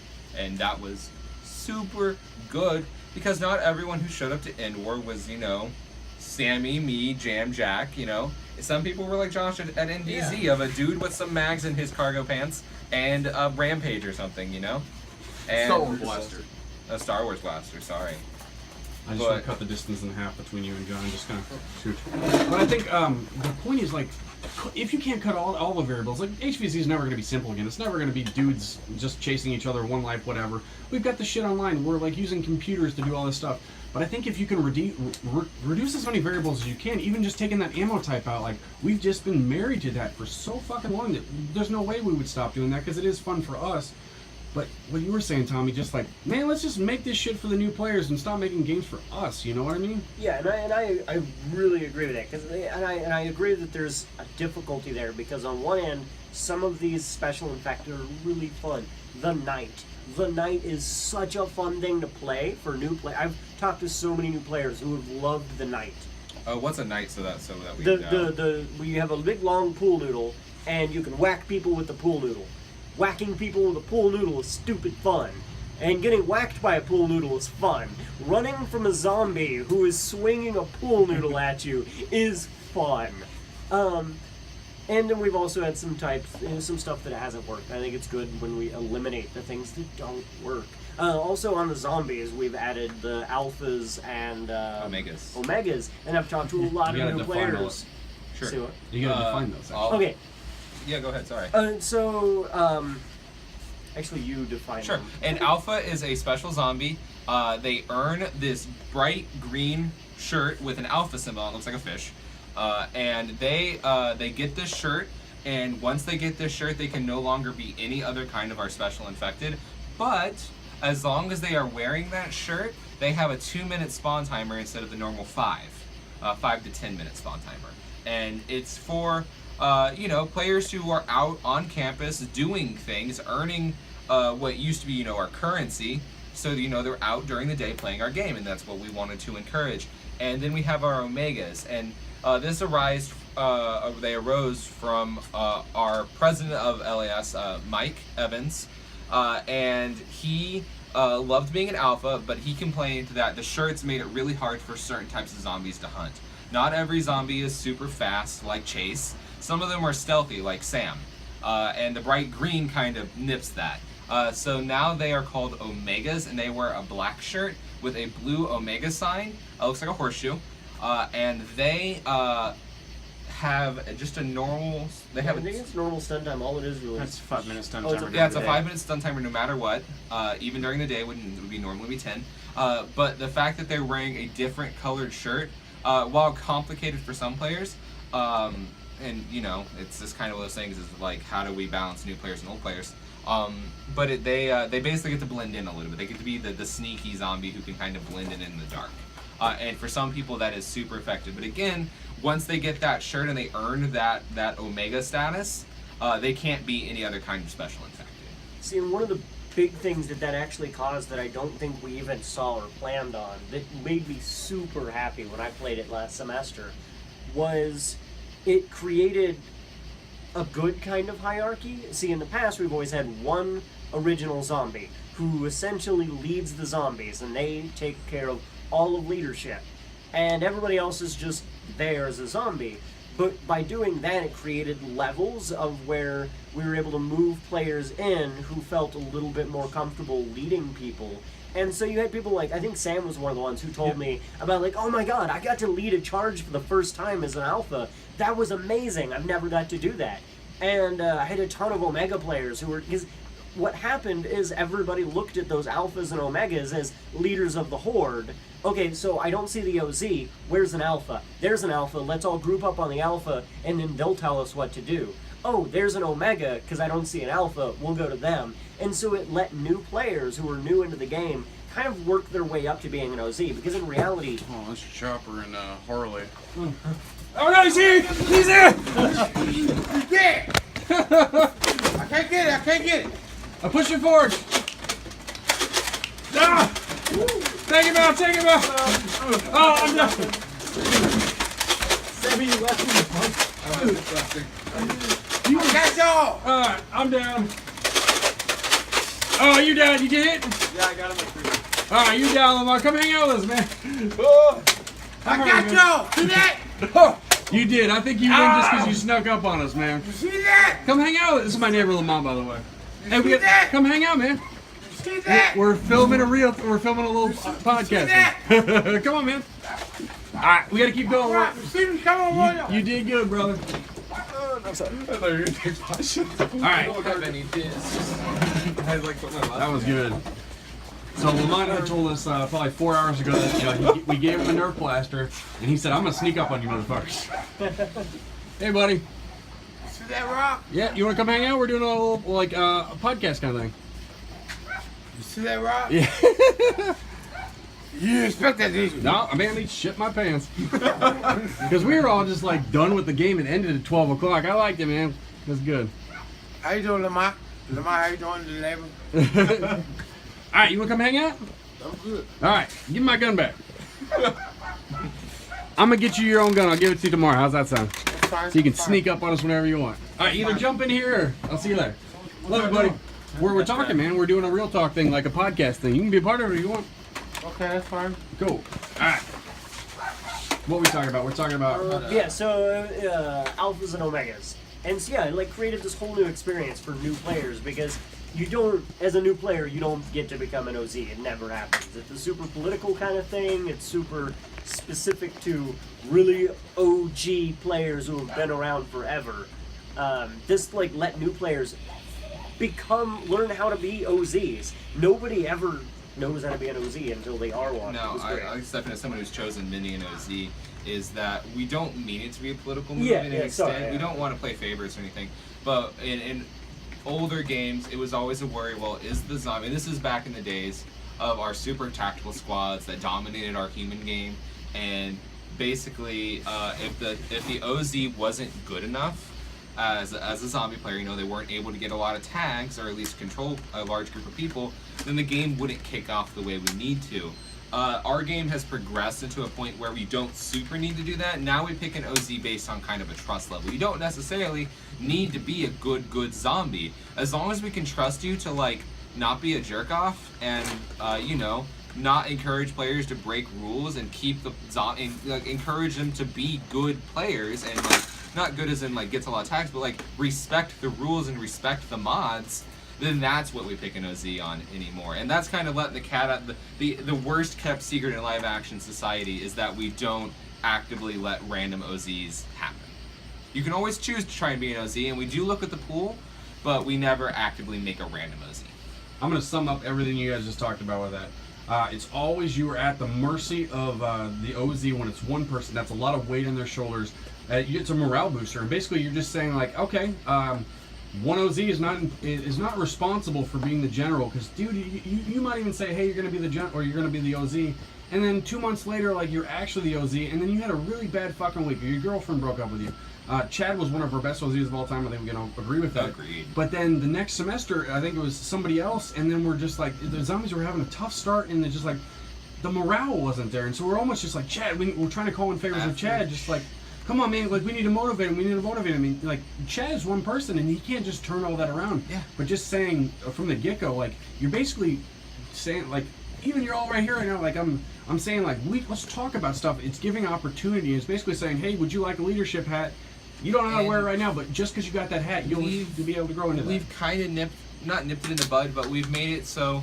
Last year it was Jessica who was an OZ, and Jessica is a good zombie. She gets tags, but you know, she's one person and she can't just, you know, carry all the weight of the game, and so, you know, we made sure that she had zombies with her who could help her do that. And the game before that, we did the same thing. Mike Evans is our new Chad after Chad left us. Mike Evans, the president of the LAS, is now Poke Mike. You know, he has a catchphrase and a cult based on him. And when he plays zombie, he fixed our zombie culture. We had a long time of cult of zombies that were just kind of fed up. You know, they were fed up with the politics and the drama and the uber tacticalness and just getting mowed down by super stripes. And he fixed that by encouraging the zombies to rally around him the way Chad did back in 2012. And now he is a great zombie. He's coming back to playing human again, and he's hopefully to bring back our human culture again too. And hopefully this is going to be a game where both cultures and both sides are just super pumped about everything. but we've come a long way from we're gonna pick Chris Marfolio, who I like quite a bit, and he was a great OZ, but because we know him and we can tell him to do these certain things. And now it's can we trust this player to, respect us and respect the game and encourage that kind of behavior with other players to not make sure people are having fun, but to encourage the fun. All right, I want to get back to. I like that we just talked about HVZ a whole lot and other things, and I want to really kind of focus on. We can talk about HVZ, but like, where do we go from here, guys? In terms of like, something really special happened tonight. I think I really want to talk about the micro versus macro tonight because I feel like there's a lot of lessons that could be learned with. Everyone who was here early was just like responsible for. We were all the game makers. It was just about us. We were kids in the basement, and then all of a sudden, like when there's a bunch of people, like we couldn't steer that many people. We couldn't say, hey, this. Like when Tommy showed up, it was like, hey, this is kind of what's already happened. We want you to be a part of that and also kind of steer it.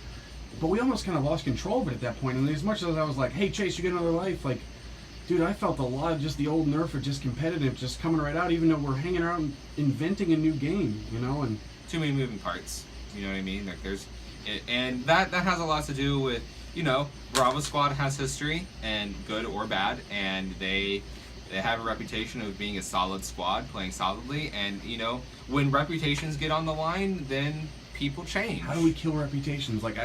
You wear pink pants. I think that's part of it. I think what happened was a scenario tonight. It was what inductive versus deduct. What am I looking for here? Where it started very small and then it got bigger in terms of like you didn't know what was going to happen. You got thrown into it, but then you got to help create it as it went on like that.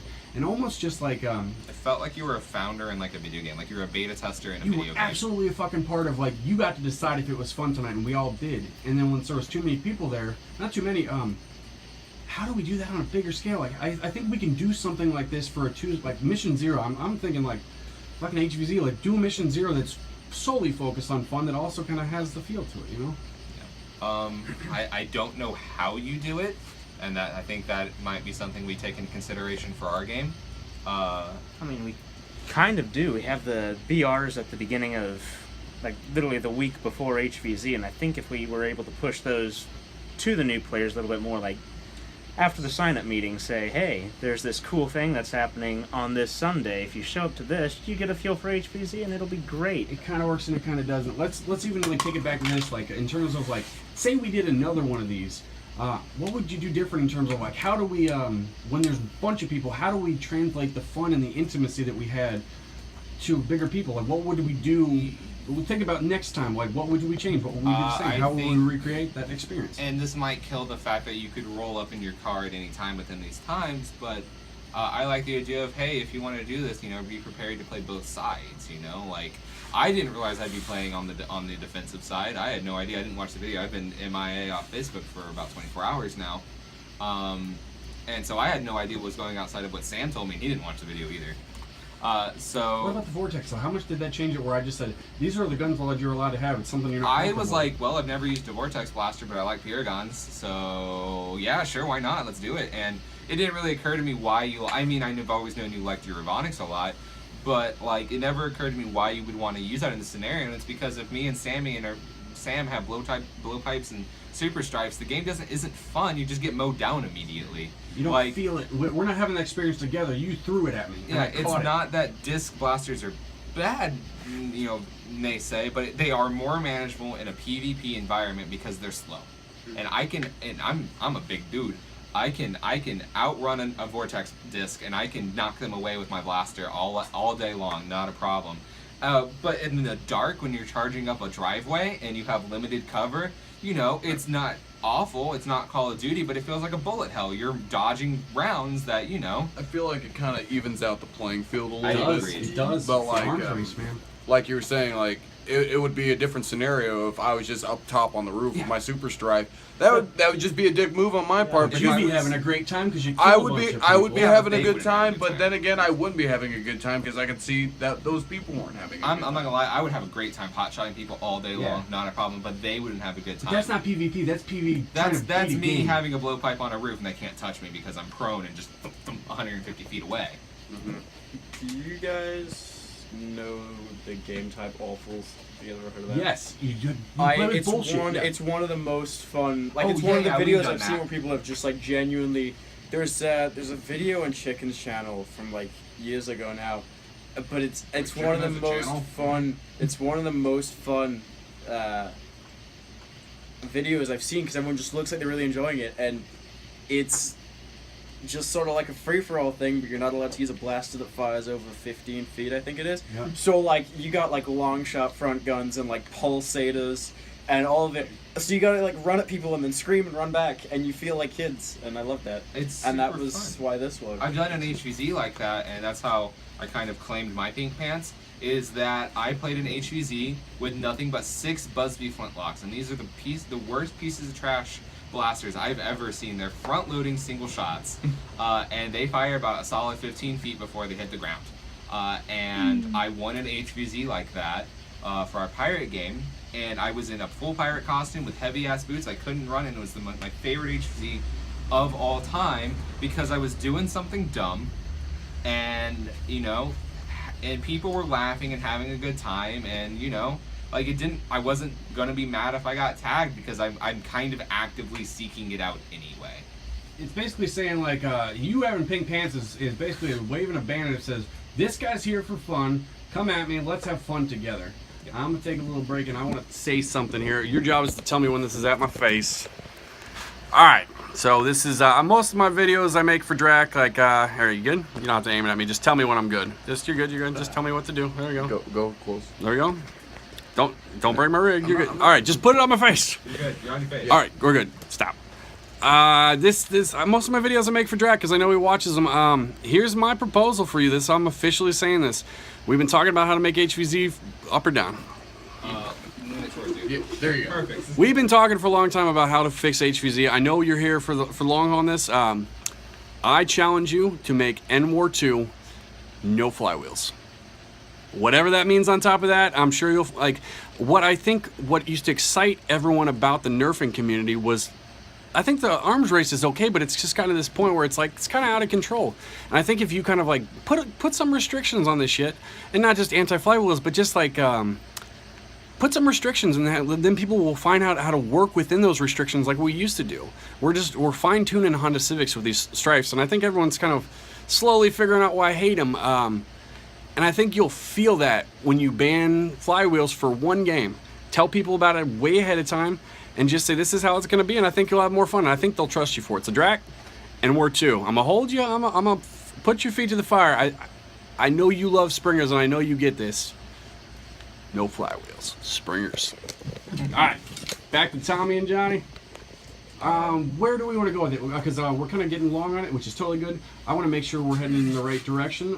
How do we replicate this experience? Yes. Well, you talked about playing like both sides, right? So at Endwar, we got to be on Troll Squad, and you guys totally dipped out, and you missed out on it because what they let us do is play as zombies for like the very first mission, and after that mission we got to be humans again, right?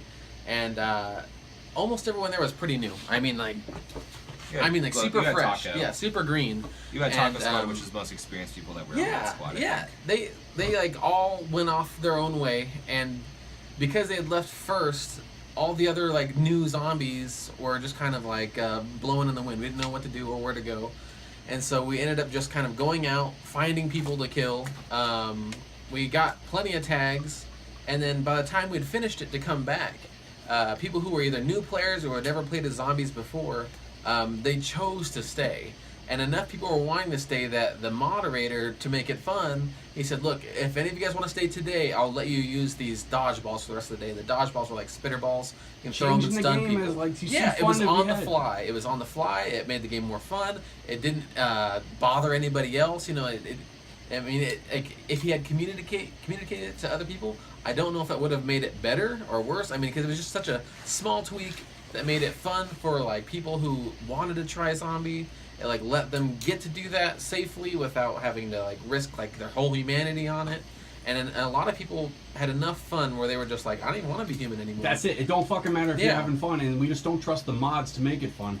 And since we don't have it's such a fuzzy win versus lose that often we just default to blaming the mods. It's just like, oh, that wasn't like, dude. Even tonight, like, I love you, Chase. I feel like I'm allowed to talk about you because, like, you know, you've been here and you get it.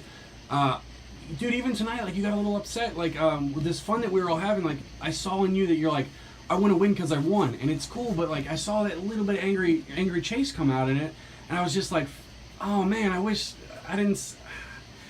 I wish you would have had all fun instead of like 85% fun and 15% being kind of upset about the rules, you know?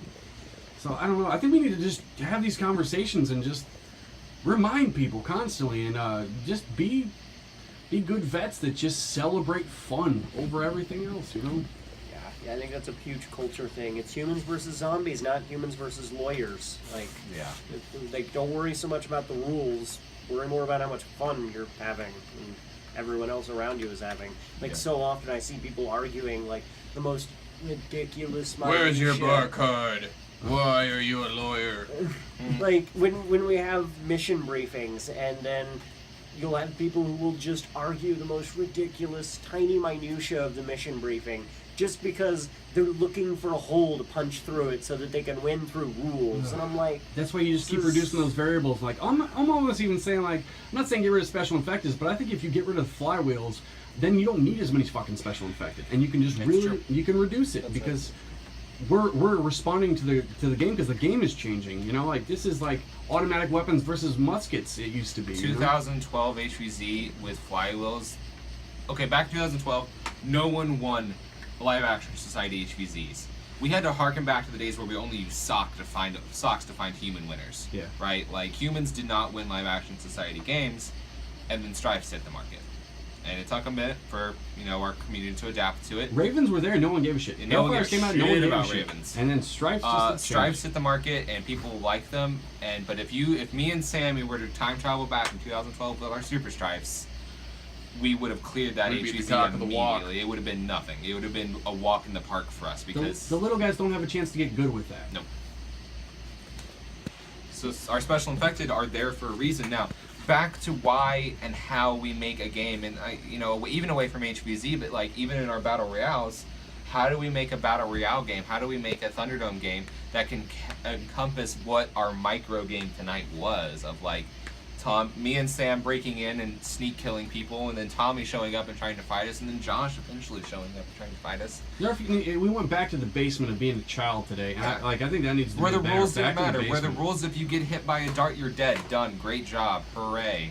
Yeah. You know, and like I think we need to figure out a way to bring that magic back without sacrificing the parts of the game that we made for quality of life. If it doesn't matter, then people don't try us hard, and we like it when people try us hard. I just don't know how I think it's a bunch of things. Like, we kind of keep talking about a few things. I think social engineering is very, very hard. No matter how much we say, hey, you should really try and have fun, that's not how people play. And so you have to do it through mechanics in terms of just like reducing variables. And that's why I'm pushing for that. Like, dude, no flywheels. And like, I think that alone, it gives zombies a chance to really like, it gives the new guys a chance to be good. And then it slows it down where it's about everyone, not just like standing next to Darren so you don't die, you know? Well, Have you tried to stand next to him in a game? It's hard. Dude, he just shoots everything. no one to stand like, next it's to just, now. It's gone. But It's you your guys- time to shine. You guys have this game where it's like there's like a person in the middle, and you have to hold on to the person. You can drag them left or right, and you can have infinite lives. I don't know what it's called, but you like pull them to your side, and once they touch your base, you've won. Oh, you're talking about Thunderdome? Fat Princess? I don't know. It's over at the BRs. Yeah. We call That's it a Fat Thunderdome Princess. game, though. We had a VIP game where it was just like progressing people from the center Yeah. tower to the other tower. Well, there's Yes, no we there's have no that spawn on it. You know, you just gotta touch the board and you're good to go again. And I bring like a bunch of new people all the time. Like I just like we'll talk about Nerf, you know, and just like tweak them a little bit. Like just come and try it and you'll like it. And it seems like when we do like something like Spartans or like a game that I like a lot, it seems like they die right away because they dove in too deep and didn't know what to expect from people's ranges. You know, they can't just look at a blast and go, okay, this is safe. Yeah. You know, they don't know that. And so they'll get in too deep, die right away, and then they end up just standing there like this, Fucking sucks. I hate waiting Spartans. for the next one, right? Sit on your hands. And I love it. I love that game, you know, because I like played enough now, you know? Yeah. I played enough where I can enjoy it, and they just can't. But with the spawn board, like the way it is they can go in and just YOLO and die, and then try again. And they can walk around picking up darts because they've blown through 2 drums, and they can do it again. And you guys have met my friend John. I bring him by every once in a while. He objectively made his gun worse. Like, he ruined his sling fire. Oh, yeah. He made it worse, but it was more fun for him. Yeah. And the whole time I was watching him do it, He can flip cock it better yeah, now. That's why I he was made just it. like, that you're ruining that. Shove it up a thing. donkey's ass, man. And he's just like, well, but it's gonna be more fun because I use it like this. And I you're, was you're like, telling him why that's wrong, and you're wrong. yeah. And I was just like, man. Yeah, I remember when he was doing it because he Yeah. asked me about it, and I was like, man, just get a Sentinel. What are you doing? But he's like, but Yeah. I can't flip cock a Sentinel. And I was like, that's fair. All right, man, Yeah. let's do it. Yeah, and I think it's those games where he can just YOLO and just blow through mags. That's why I get a chance. That's what made him so much fun. Yeah. I see John play all the time, you know, when he comes down, and no matter what, winning or losing, he always seems like he's having the time of his life.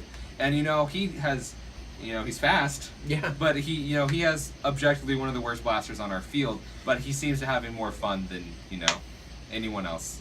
And just when I'm thinking about the chase thing, and I think at HVZ, like, there might, I don't know, maybe we call it the Darwin Award or the Congressional Darwin of something, like, basically just like, when you reward humans for doing stuff that's just awesome, but it's also in the name of fun. Maybe even if, like, say Chase runs out and tries to save 4 or 5 people and it's epic, and he dies from that. Maybe we gotta find some mechanic in which maybe the zombies decide that. Maybe, like, bring that guy back. Like, be like, hey, it's okay to do that, to encourage, like, We've started that. Sorry, I don't mean to cut you off, but we've done armor an doesn't work because people hoard it. We've but- done an accolade system. We've started it now of like if you the mod, and this is only done through the mods, and we're thinking about opening up to zombie like player vote, zombie human vote of accolades of like in our cult game of fall 2016. We gave our stuffed animals, those Franken monsters I made, to people for various things. Like the Theodosia Award was a unicorn because one of our players was running too fast, slid on some mud, and whacked herself on a tree, and was fine. She's completely okay. But you know, she did something that people remember, and so we gave her an award, and it's on film. And someone was super good at this game, did something crazy, and they gave an accolade. And at Endwar, Red Team did an accolades. Red Team is like this cool squad. They wear red pants and all this tactical stuff. But they give awards out to people for doing memorable things. One dude won like best blowgunner award. One squad was like best squad for X reason, and one was like best like most memorable blaster. And it's, you know, they gave them, and I think we're trying to build a culture of, you know, you don't necessarily need an award, but if you're trying to go for an award that's like silliest player, then you're gonna be having fun doing it. It's hard to not have fun while being stupid. Oh, sorry. And I've seen that happen with last semester. We had Stephanie. We had a player who, during one of the dark zones, went into the dark zone completely unarmed with just her backpack and just wandered around as a human. And completely survived. The zombies never found her. Walked right past her multiple times. She was wearing her armband. She wasn't carrying a blaster, and she was just acting chill. And it was the funnest thing for her. And they were never able to find her. And yeah, that was the same kind of thing with that. For Like, those it who was- don't know, our dark zone is this area of our campus that's closed off, not closed off, but it's a restricted area that you cannot get past this area or you're out of it for good. And it's supposed to be super hard. We plant our zombies everywhere, and we hide rewards and stuff inside this dark zone. And we encourage the humans to come play. It's super dangerous because it's super late at night and dark. And we have, you know, our special infected, of course, are out there at any given time. And so you come into this place, and it's super dangerous, but if you get out, you get good rewards. But, you know, a person wandering unarmed is unheard of. Sammy goes in fully loaded for bear, so does Josh, and they're ready to go and fight an army. But a girl wanders in with a backpack and for no good reason, and she gets a reward from the dark zone itself, but also gets like an accolade and a great job, you did it from the mods at the end of the game, you know? You know what I think? I'm just thinking like, and I don't want to say and trolling Tony, but like a Drunkle Tommy or like someone who maybe you grab a bag of glow sticks that's like 10 or 12 of them, and you got that many to give out during the entire game, and maybe just trust one motherfucker who's been around long enough, who's just in the name of fun, to just kind of they can be a player or whatever. Basically, just like if you see something during the game that's kind of encouraging what we're talking about, and maybe maybe mulligan cards. Like if they die, be like, you know what, that was so fucking cool. Your Uncle Tommy's gonna bring you back to life with his magic juice, and just kind of, I think maybe that's how you do it. You don't give them stuff. You don't be like, hey, stop being a dick, Sammy. You just like say, you know what? There's a chance if you're gonna die, do it awesome enough where Uncle Tommy's gonna save your shit, and maybe that'll work. Let's take another 5-minute break, and then when I come back, and I'm gonna do a new format. It's gonna be, I want to go around the circle, and you have like 5 minutes to talk about whatever you want. It doesn't have to be you talking for 5 minutes, but you get to pick the topic, and then we'll wrap up for the night. So quick potty break. We'll be right back. So Tommy's gonna go, so we're gonna do him real quick. You have 2 minutes or as long as you want to give us a topic. Go. So to me, like all of everything we do, especially like as Live Action Society, as a college group, is all about new players, new people. How do we bring in new people? And I think we've gotten really good about that. Well, really better than we used to be about that over the past year or so. And I think that's great, because for a long time we became very cliquish, and it really was hard for new people to get in, I think, in my opinion. And we've gotten a lot better about that, but I really want to see us get even better. It still makes me sad how often on campus I run into people who just, I talk to new people and they have no idea about us or what it is we do. And like our whole thing is about taking these kids like us, who maybe don't really fit in super well in other places on campus for any number of a billion reasons, and giving people a community and giving you something to do and something you can meet with people and go do and do this cool stuff. We're doing video games in real life, like, and creating this community, and I really want to see that built up farther than it has. And when we've kind of seen our HVZs and stuff kind of shrink, and I think that's partly expected. It's the nature of a lot of things that have happened, and I think a lot of things that have happened with strifes and with flywheel blasters becoming big and it feeling intimidating to these new students. And I think like there's a lot to be worked on with our culture and with the way we design our games to really make what we do appeal not just to longtime nerfers, but to people who just started college. This is their freshman year. They're 18 years old. They just got on this college campus, and they're like, "Man, I have to like act like an adult. I have to fit in with these specific people who do this specific stuff, and who are from a totally different lifestyle than from what I'm used to. Like, I don't know how to fit into this. I have to act so like I just how do I do this?" And then you see this flyer for, you know what? We're gonna say fuck it and have a Nerf war in the band field. Oh, that sounds cool. That's super fun, and like and you meet these people who just want to have fun and do cool stuff, and also don't fit in, and like, hey, I don't fit in. You also don't fit in, but like we fit in together. Okay, I'm just trying a new format here.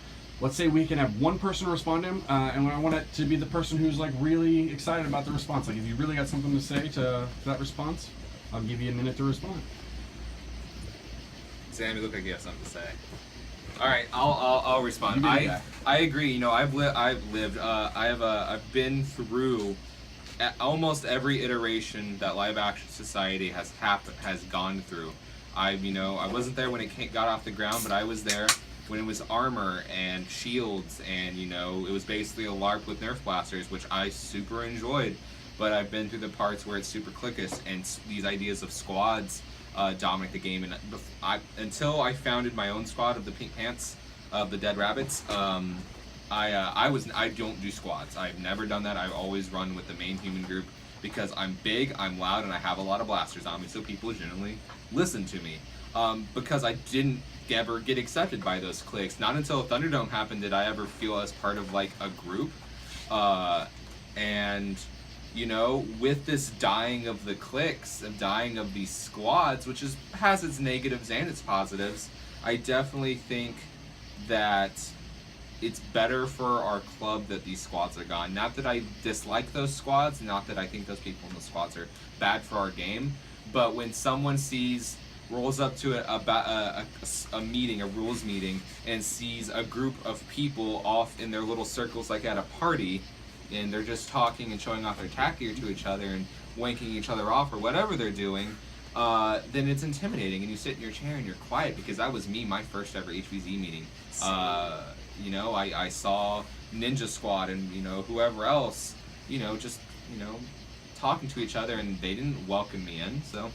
100% the same. I mean, how many of you guys knew I HVZ'd in 2012? I did, because I remember you. I remember your mom over you. Yeah, I remember your mom. You were taking pictures, that's why, but I'm a video guy, you know? Yeah, I still have veterans who think I'm a new player. I've had people, like, who I've known in this game for years be like, oh, yeah, like, this is your first or second game, wasn't it? I'm like, dude, I've been here before you were here. I didn't know you never been to Thunderdome. That breaks my heart, but man, I'm glad you're here tonight. I vaguely remember that for the when I first got here in the fall of 2012, I remember like meeting you face to face, but I never really saw you around like playing in the game, because that was my first time getting my feet wet. But I remember the meetings, because like I heard about it and I was super pumped, because also I wanted to win stuff, because these guys said, hey, if you get people sign up, if you get like 20 people sign up, you'll get a blaster. I'm like, so I did not work at all. I literally was going door to door on my floor, just like, hey, do this shit, please. I'll give you hot ramens and hot pockets, whatever college kids eat nowadays. It's so hard to do that though, and I think we all kind of forget that. Like, I feel it more than anybody. Like, Thunderdome can't exist unless the people who go to Thunderdome are actively lobbying for new people. And if you're looking for new people, and it's like this arena died because it was like I couldn't rely on LAS anymore. To bring new people, and now I'm 34, and I think hearing what you're saying, Tommy, like we gotta return to that. We gotta just be bugging the shit. We gotta be Dubins and just being like, we gotta be good salesmen, but damn it, we gotta have a good product. And I think that's what we're working on for the past year. We're kind of, man, we're digging into our skeletons in our closet and saying what's fucked up about what we do and what's awesome. And I think it's bringing it back to the basement behind the couch. I think we've made a good product. I think we're in a spot right now where our product is, if not perfect, it's definitely not perfect. I'll nip that in the bud. It's not perfect, but it is better than it's better than it ever has been, in my opinion. Now we need to work on bringing the kids in, you know. All right, back to final thoughts. Everyone's got 2 minutes. We're going to try and not respond. We just want to give time to talk and not open up any new strands. Go ahead, Sam. Okay, so reiterating on the subject of special infected for like HVZ games, I like the idea of having like different special types of zombies and whatnot. Like at Missouri State's campus, we got like 4 or 5 of them that are built in game. We got boomers, spitters, all that jazz, which they'll take like a different ammo type to like take them down or something like that, or they'll require a headshot, something. And recently they just came out with the Omegas, like John was discussing earlier. And one of the mechanics, like he was discussing, was they're more incognito, and they got like dark blue. Sorry, I had to delete some shit. Go. So continuing on with the incognito-ness of the Omegas, I like the idea of it, but I feel like it's also kind of unneeded due to the fact that you guys are already overwhelming with special infected. It's just not that. It's just like also some of the mechanics I don't like. So, for example, say that Sam over here is a Omega, and you got like the very, very dark blue headband on. I kind of have a quirk with that due to the fact that he has dark hair and it blends in, and you can't really see, you can't notice that. And new players won't even, like, if they don't even make it to a meeting and nobody's ever explained to it, they won't see that shit. If I can barely see that shit, and I've been like a veteran since 2012, I kind of got my quirks with it, and it kind of just rubs me a little bit. But again, I understand you're trying to make things like different, trying to play things out, and have more fun, like opportunities for people to try out with. And I respect that, and I will always back you guys up for on new things. If I want to give you guys a little bit of criticism on it, I probably will, but I'm gonna be gentle, but stern. Think about how you were at Endwar. You're like, man, this is complicated. I'm just gonna walk around. Yeah, that's literally what me and Jack did. Like, basically, we didn't really care what the objective was. We literally drove 10 hours just to go have fun and fling foam at people. We didn't care what the mission was. We were just there having fun with our internet buddies that turned out to be our real buddies. We got too many rules. Too many parts. Yeah, there's too many moving parts, which in some cases it's cool to have multiple parts, like Sikorsky's game, for a good example. Like, we had a lot of moving parts in it. It was fun. A lot of people understood what the rules is. There was a couple people who didn't understand, But it's fine. It happens in large games like that. But overall, I respect and I support you guys doing whatever you want to improve the betterment of the game. And whenever you guys want my opinion, I will give it to you. And I hope you don't take it bad or anything, because I love you guys too much and I don't want to lose friends. It sounds like you're burnt out. You're burnt out on too many fucking rules, just like what you're talking about. Basically, just make it simple, meat and potatoes. Just like, that's why I'm kind of leaning towards like taking away dart types. Is like, I saw that in Endwar, and like, I really like that, because not everybody's gonna have a demolisher, or like they're gonna go buy out a shit ton of socks, or they're super the best shot for like is it the spitters that wear the masks? Dude, I even think like we don't do masks anymore. I think even like the dart types though, that's really not that problem. Like the reason why we have this has got to be a rocket, it's because the fucking longer ranges and shit. Like we're basically saying like, okay, we're assuming stripes are going to be really powerful, and so like we got to mix that up. I think you just get rid of fucking stripes. Like just try one time, reduce this flywheel shit. When Ryan was talking about Australia with just stock, that sounded so fucking fun to me. I think it'd be great. I absolutely do. I actually think that'd be fun. Like, you make it a token of award, or make it like the last 2 days, like where you can use your flywheel blasters. Like, make it like an achievement unlock. Like, I like that. It didn't work for automatics, but I think with flywheels, like, man, it's just there's such a difference. Fucking yeah, you know? I feel like what you're talking about through the progression and the evolution of Nerf, flywheels have indeed broke the game a little bit. Flywheels and lipos, it's the super. I feel like it's going to be the same thing with like the new Nemesis that's coming out, where it's going to have 100 rounds capacity. It's going to break HVZ games. Like, I've discussed this with Jack, and I feel like it's just going to ruin the fun for a lot of people. But that's my thoughts on things, and I'm going to pass the ball to... Who wants to go next? I think, who wants to go Sam, you ready, or you got something you want to talk about, Jack? All right, you think about it. You tell me. You just tell me when you're talking. You good, Sam? Yeah, sure. She's good. Yeah. So, on the topic of whenever we were talking about trying to make games more fun and like that things change on the fly, be more modular, and games like that, I remember growing up, we used to play this card game. I can't remember the name of it, but as you would play, the winner of a round would get to make up a new rule for the game. Yeah. And I think it would be awesome to have like a little mini game that we could play around with, like during BRs or Thunderdomes or anything really. Like you'd play, just fling foam at each other until like one person's the last man standing. That person makes up a new silly rule like, now you can only use one hand, or you have to play this entire round on your knees or stand on one leg. Something fun like that. I think that would give the whole, I guess... Fun reminders, man. Yeah. Mm-hmm. I like that. Or just like even open up a BR with just, here, go out there and shoot each other for a little while, and then once you get... Spartans is supposed to be, but it's not, though, you know? Uh-huh. Like, alright, go further on that. You got a little bit more time. Like, think about that in HVZ. Like, how could you do that in that? Like, it's tough with that many people, but I think you could almost do it just like by adding little funny things, like just like costumes or. I really like the idea, but it's just like more fun reminders. I think one of the big things the last HVZ game as a fun reminder for everybody was during one of the Dark Zones, all the humans, it was like a really, really small group of humans came in, they got pushed out almost immediately, and the whole thing just kind of devolved into this gigantic BR in the middle of campus where we weren't really playing for winners anymore. The zombies were told, bring your blasters to this Dark Zone, it's going to be short, we're going to start playing Nerf games, you're going to have a chance to use your blasters, have fun, and everybody started playing games. We had people taking the night swords and having standoffs in the middle of a whole bunch of zombies, and it was fun for everybody. You know what I really like, and this is something I really push for, even when I got a stickler fucking mod that I'm hanging out with.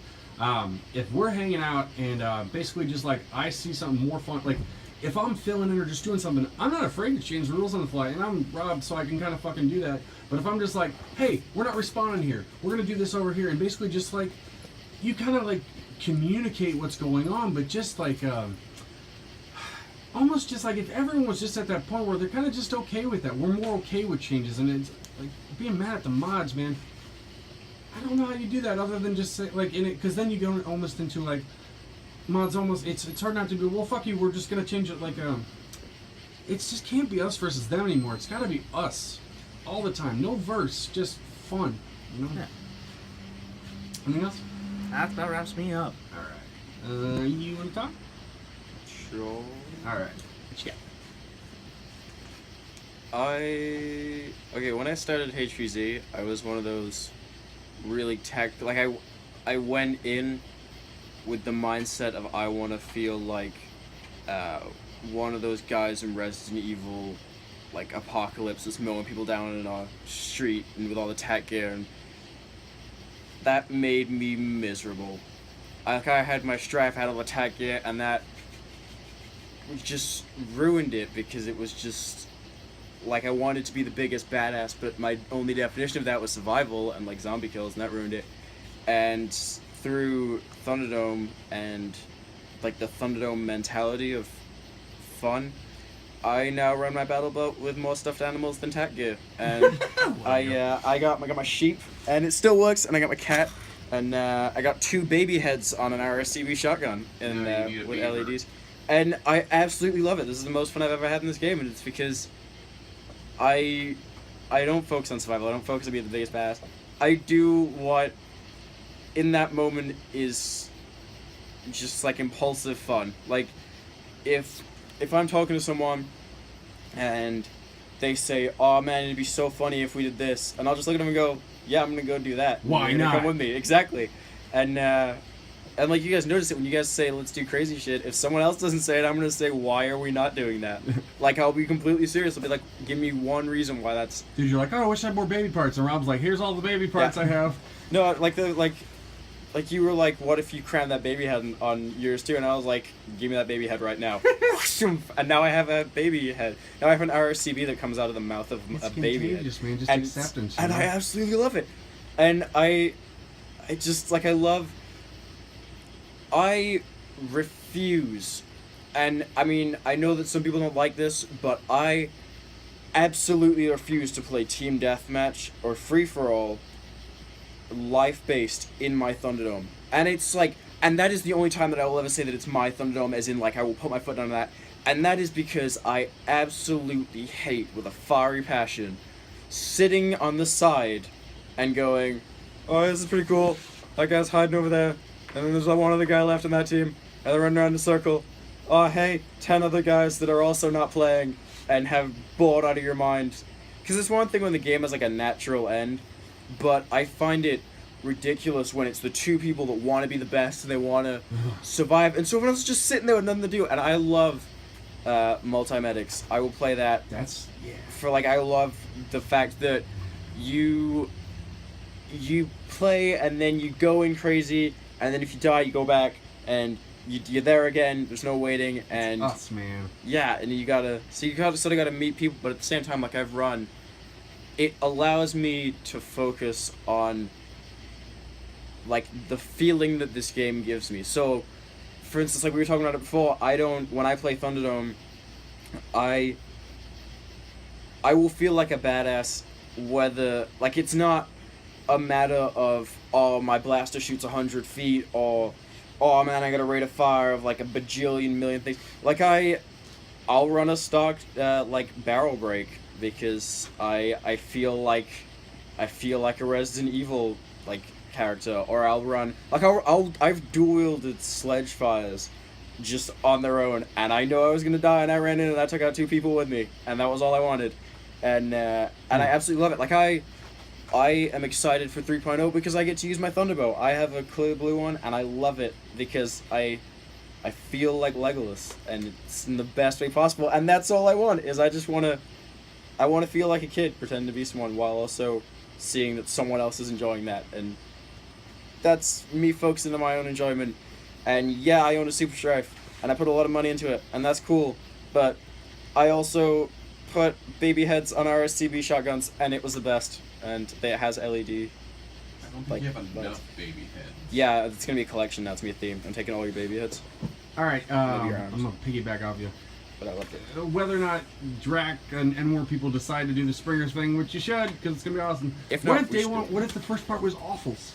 Like, because I mean, if it's an invitational, like the reason why we don't do blast restrictions during regular games is because it forces new players to buy 2 guns. But if it's an invitational, chances are you got an awful already. Maybe for the first mission it's awful. You know, like stock bullshit. Like I think that'd be fun. When you said springers, or when you said no flywheels, like because you said it long before this video, like you said it in conversation, right? And I have always absolutely loved the idea of that, because when I first discovered HVZ, it was like Bobo's I think it was the Savannah College of Art and Design. Yep, that's right. Like That's good. like 2012, I think it was.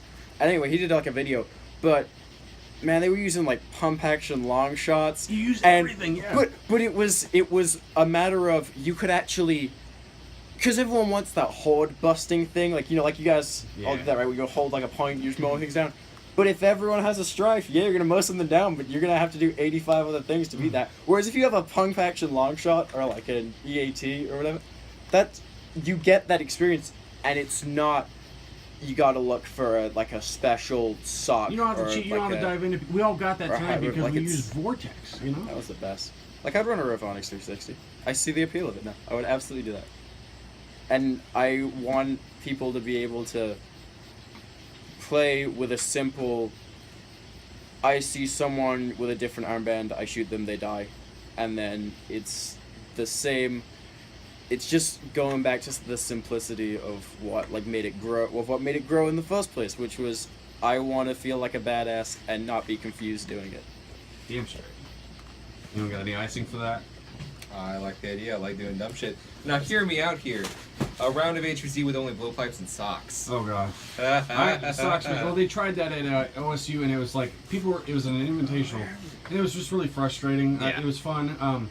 I think if you're going to do something weird like that, you almost got to tell people 6 months in advance so they can it would have work to towards be. that. I think it helps modding rather than hurts it. You know? Yeah, I definitely would be. I would not want to do that on our players for this HVZ for sure. I have Porch is local. I'm gonna save you for last. Blow darts. I think with like the Super Strife, like the whole Super Strife thing going around or whatever, and all of its iterations, and like with like kind of rival blasters becoming more and more dominant, like you kind of see them on the field and you can depend on that person. Whereas before, I don't think the blasters really carried that. You could kill people with a map. Yeah. I mean, so like, you pull up next to a guy with like an Artemis or something, he's gotcha. And I think it's because those blasters are designed, with like PvP in mind. You're meant to be fighting other people with blasters, and so when it comes to, like PvE against like a zombie, it's just like You're there's breaking just your no own chance. fucking game. Yeah. Well, I mean, you have fun because you're mowing everyone down.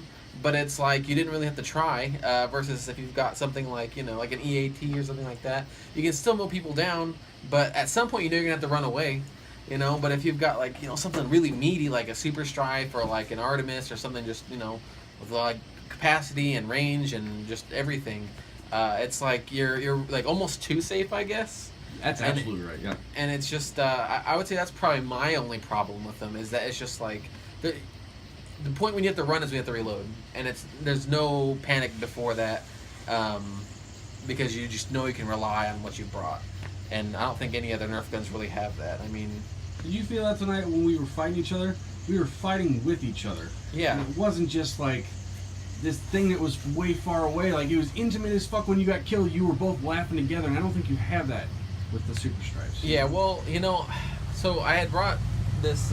Anyway, we're jumping into your 2 Sure. minutes. So you do your thing. I brought this thing, and I really contemplated just bringing all like Boomco and just like really laying into you guys, and I was like, I don't know, because one, I'm gonna spam on my Boomco, but 2, like I just didn't think that would be like as fun as bringing something like totally awful as like the crossbolt. I'm like, at least then I can justify it being quiet, and so I brought the crossbolt, and that was a ton of fun. Got totally wasted on it, but it was like, I don't know. I was not safe the whole time. Like I was scared of one guy.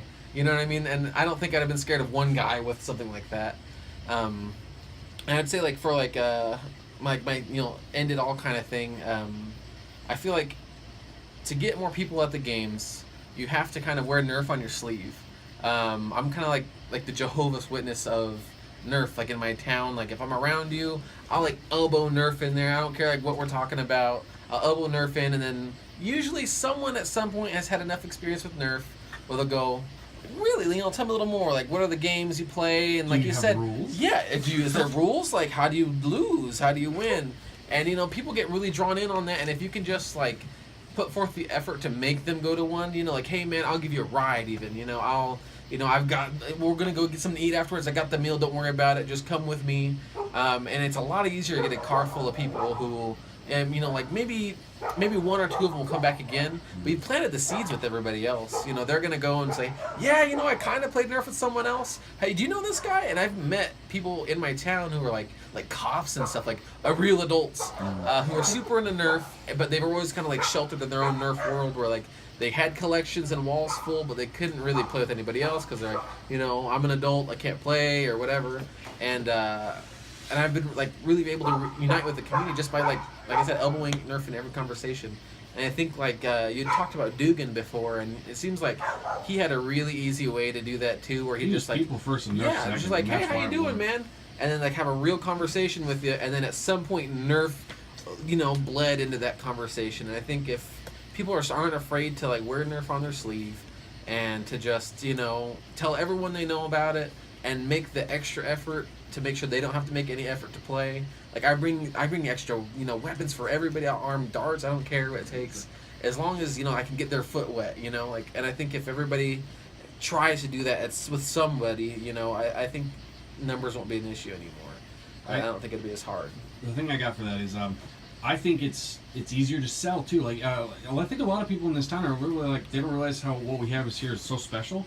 But it's almost harder to explain what we do anymore. Because in the beginning, like someone explained HVZ to me, it was like, hey, so you show up and you survive for a week and there's missions, and if you get tagged by a zombie, you're out. And now it's like, well, I mean, there's this can happen, and then, you know, I mean, like if you see a guy with a, like if you can't explain what we're doing in 2 sentences, 3 sentences, people are already tuned the fuck out. And I think you can sell, survive the zombie apocalypse with a Nerf gun. If you get tagged, you're out. And it's duck hunting, man. Like, you want to take everybody you know duck hunting. I fell in love with it.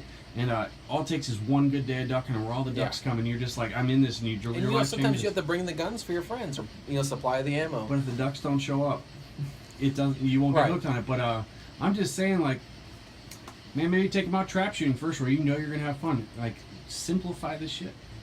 A day at the range, you know.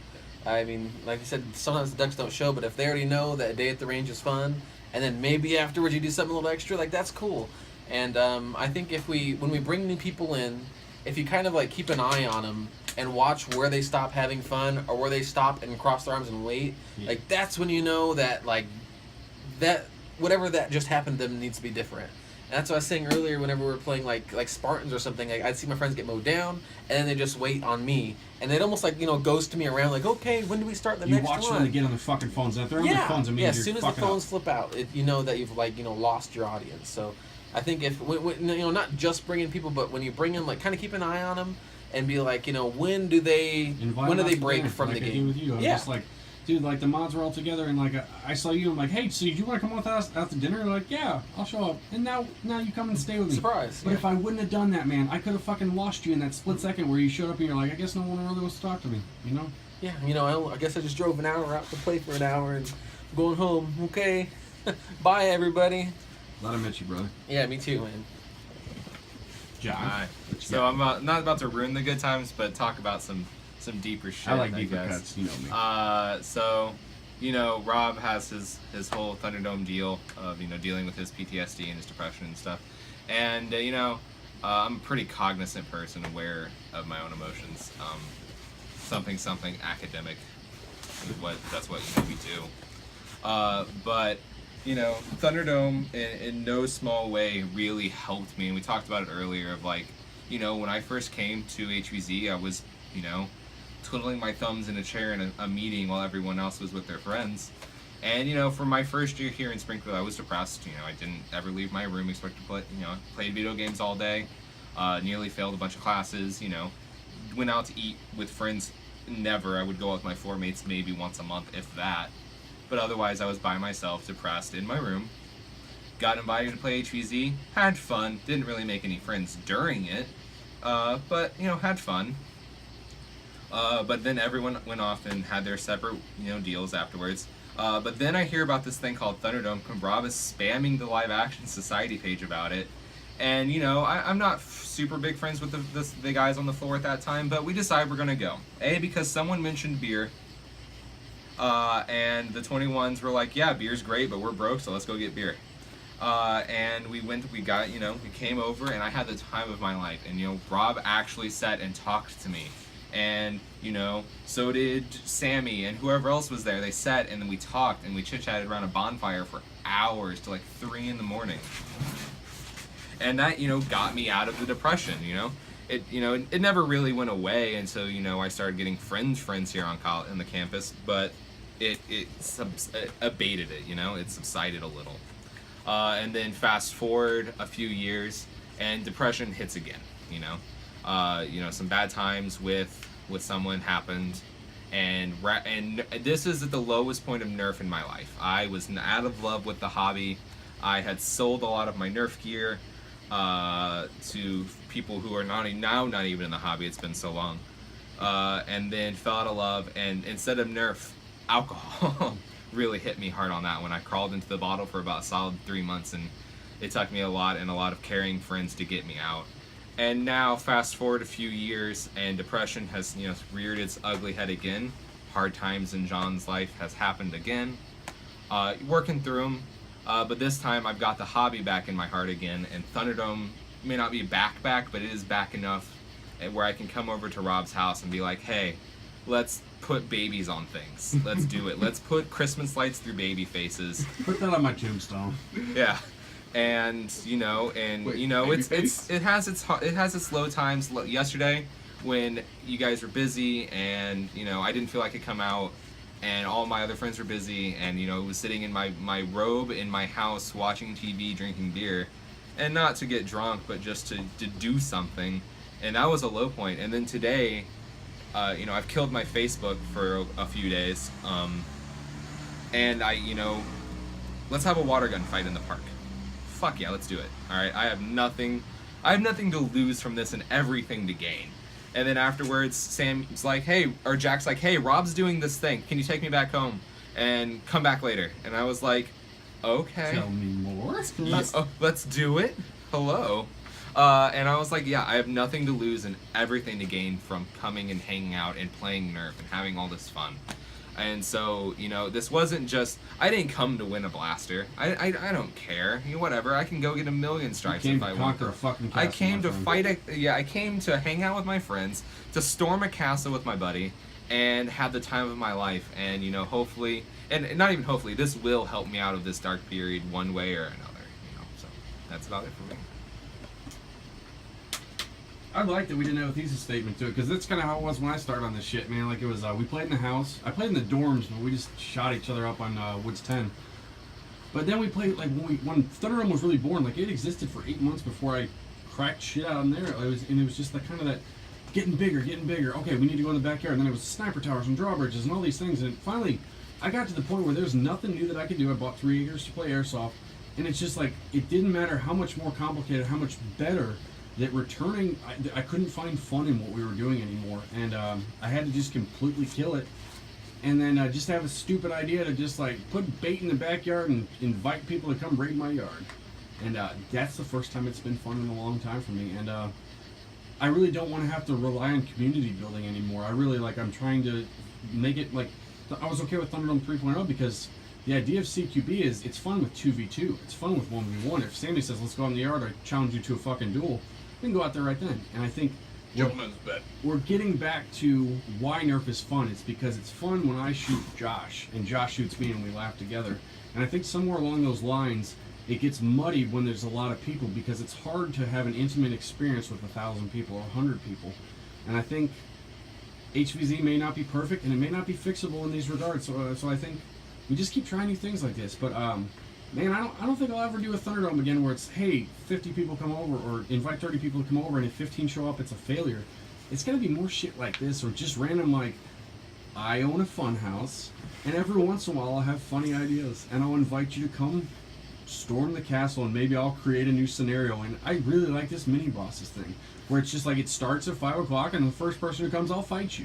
And then we build an army, and then by the end of the night, we end up here like at the good part of this shit, rather than just focusing on bigger, better, more people.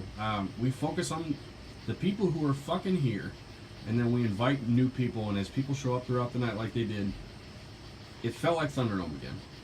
Rather than whatever all this shit became, and I hope that we can find the same kind of fix to HVZ, because it's special and worth fixing, but I don't know how to do it, and we're getting closer and closer each day, but it's going to take some big, hey, maybe no flywheels, that kind of fucking level to try, and dude, I'll stake my stupid reputation, which I don't have.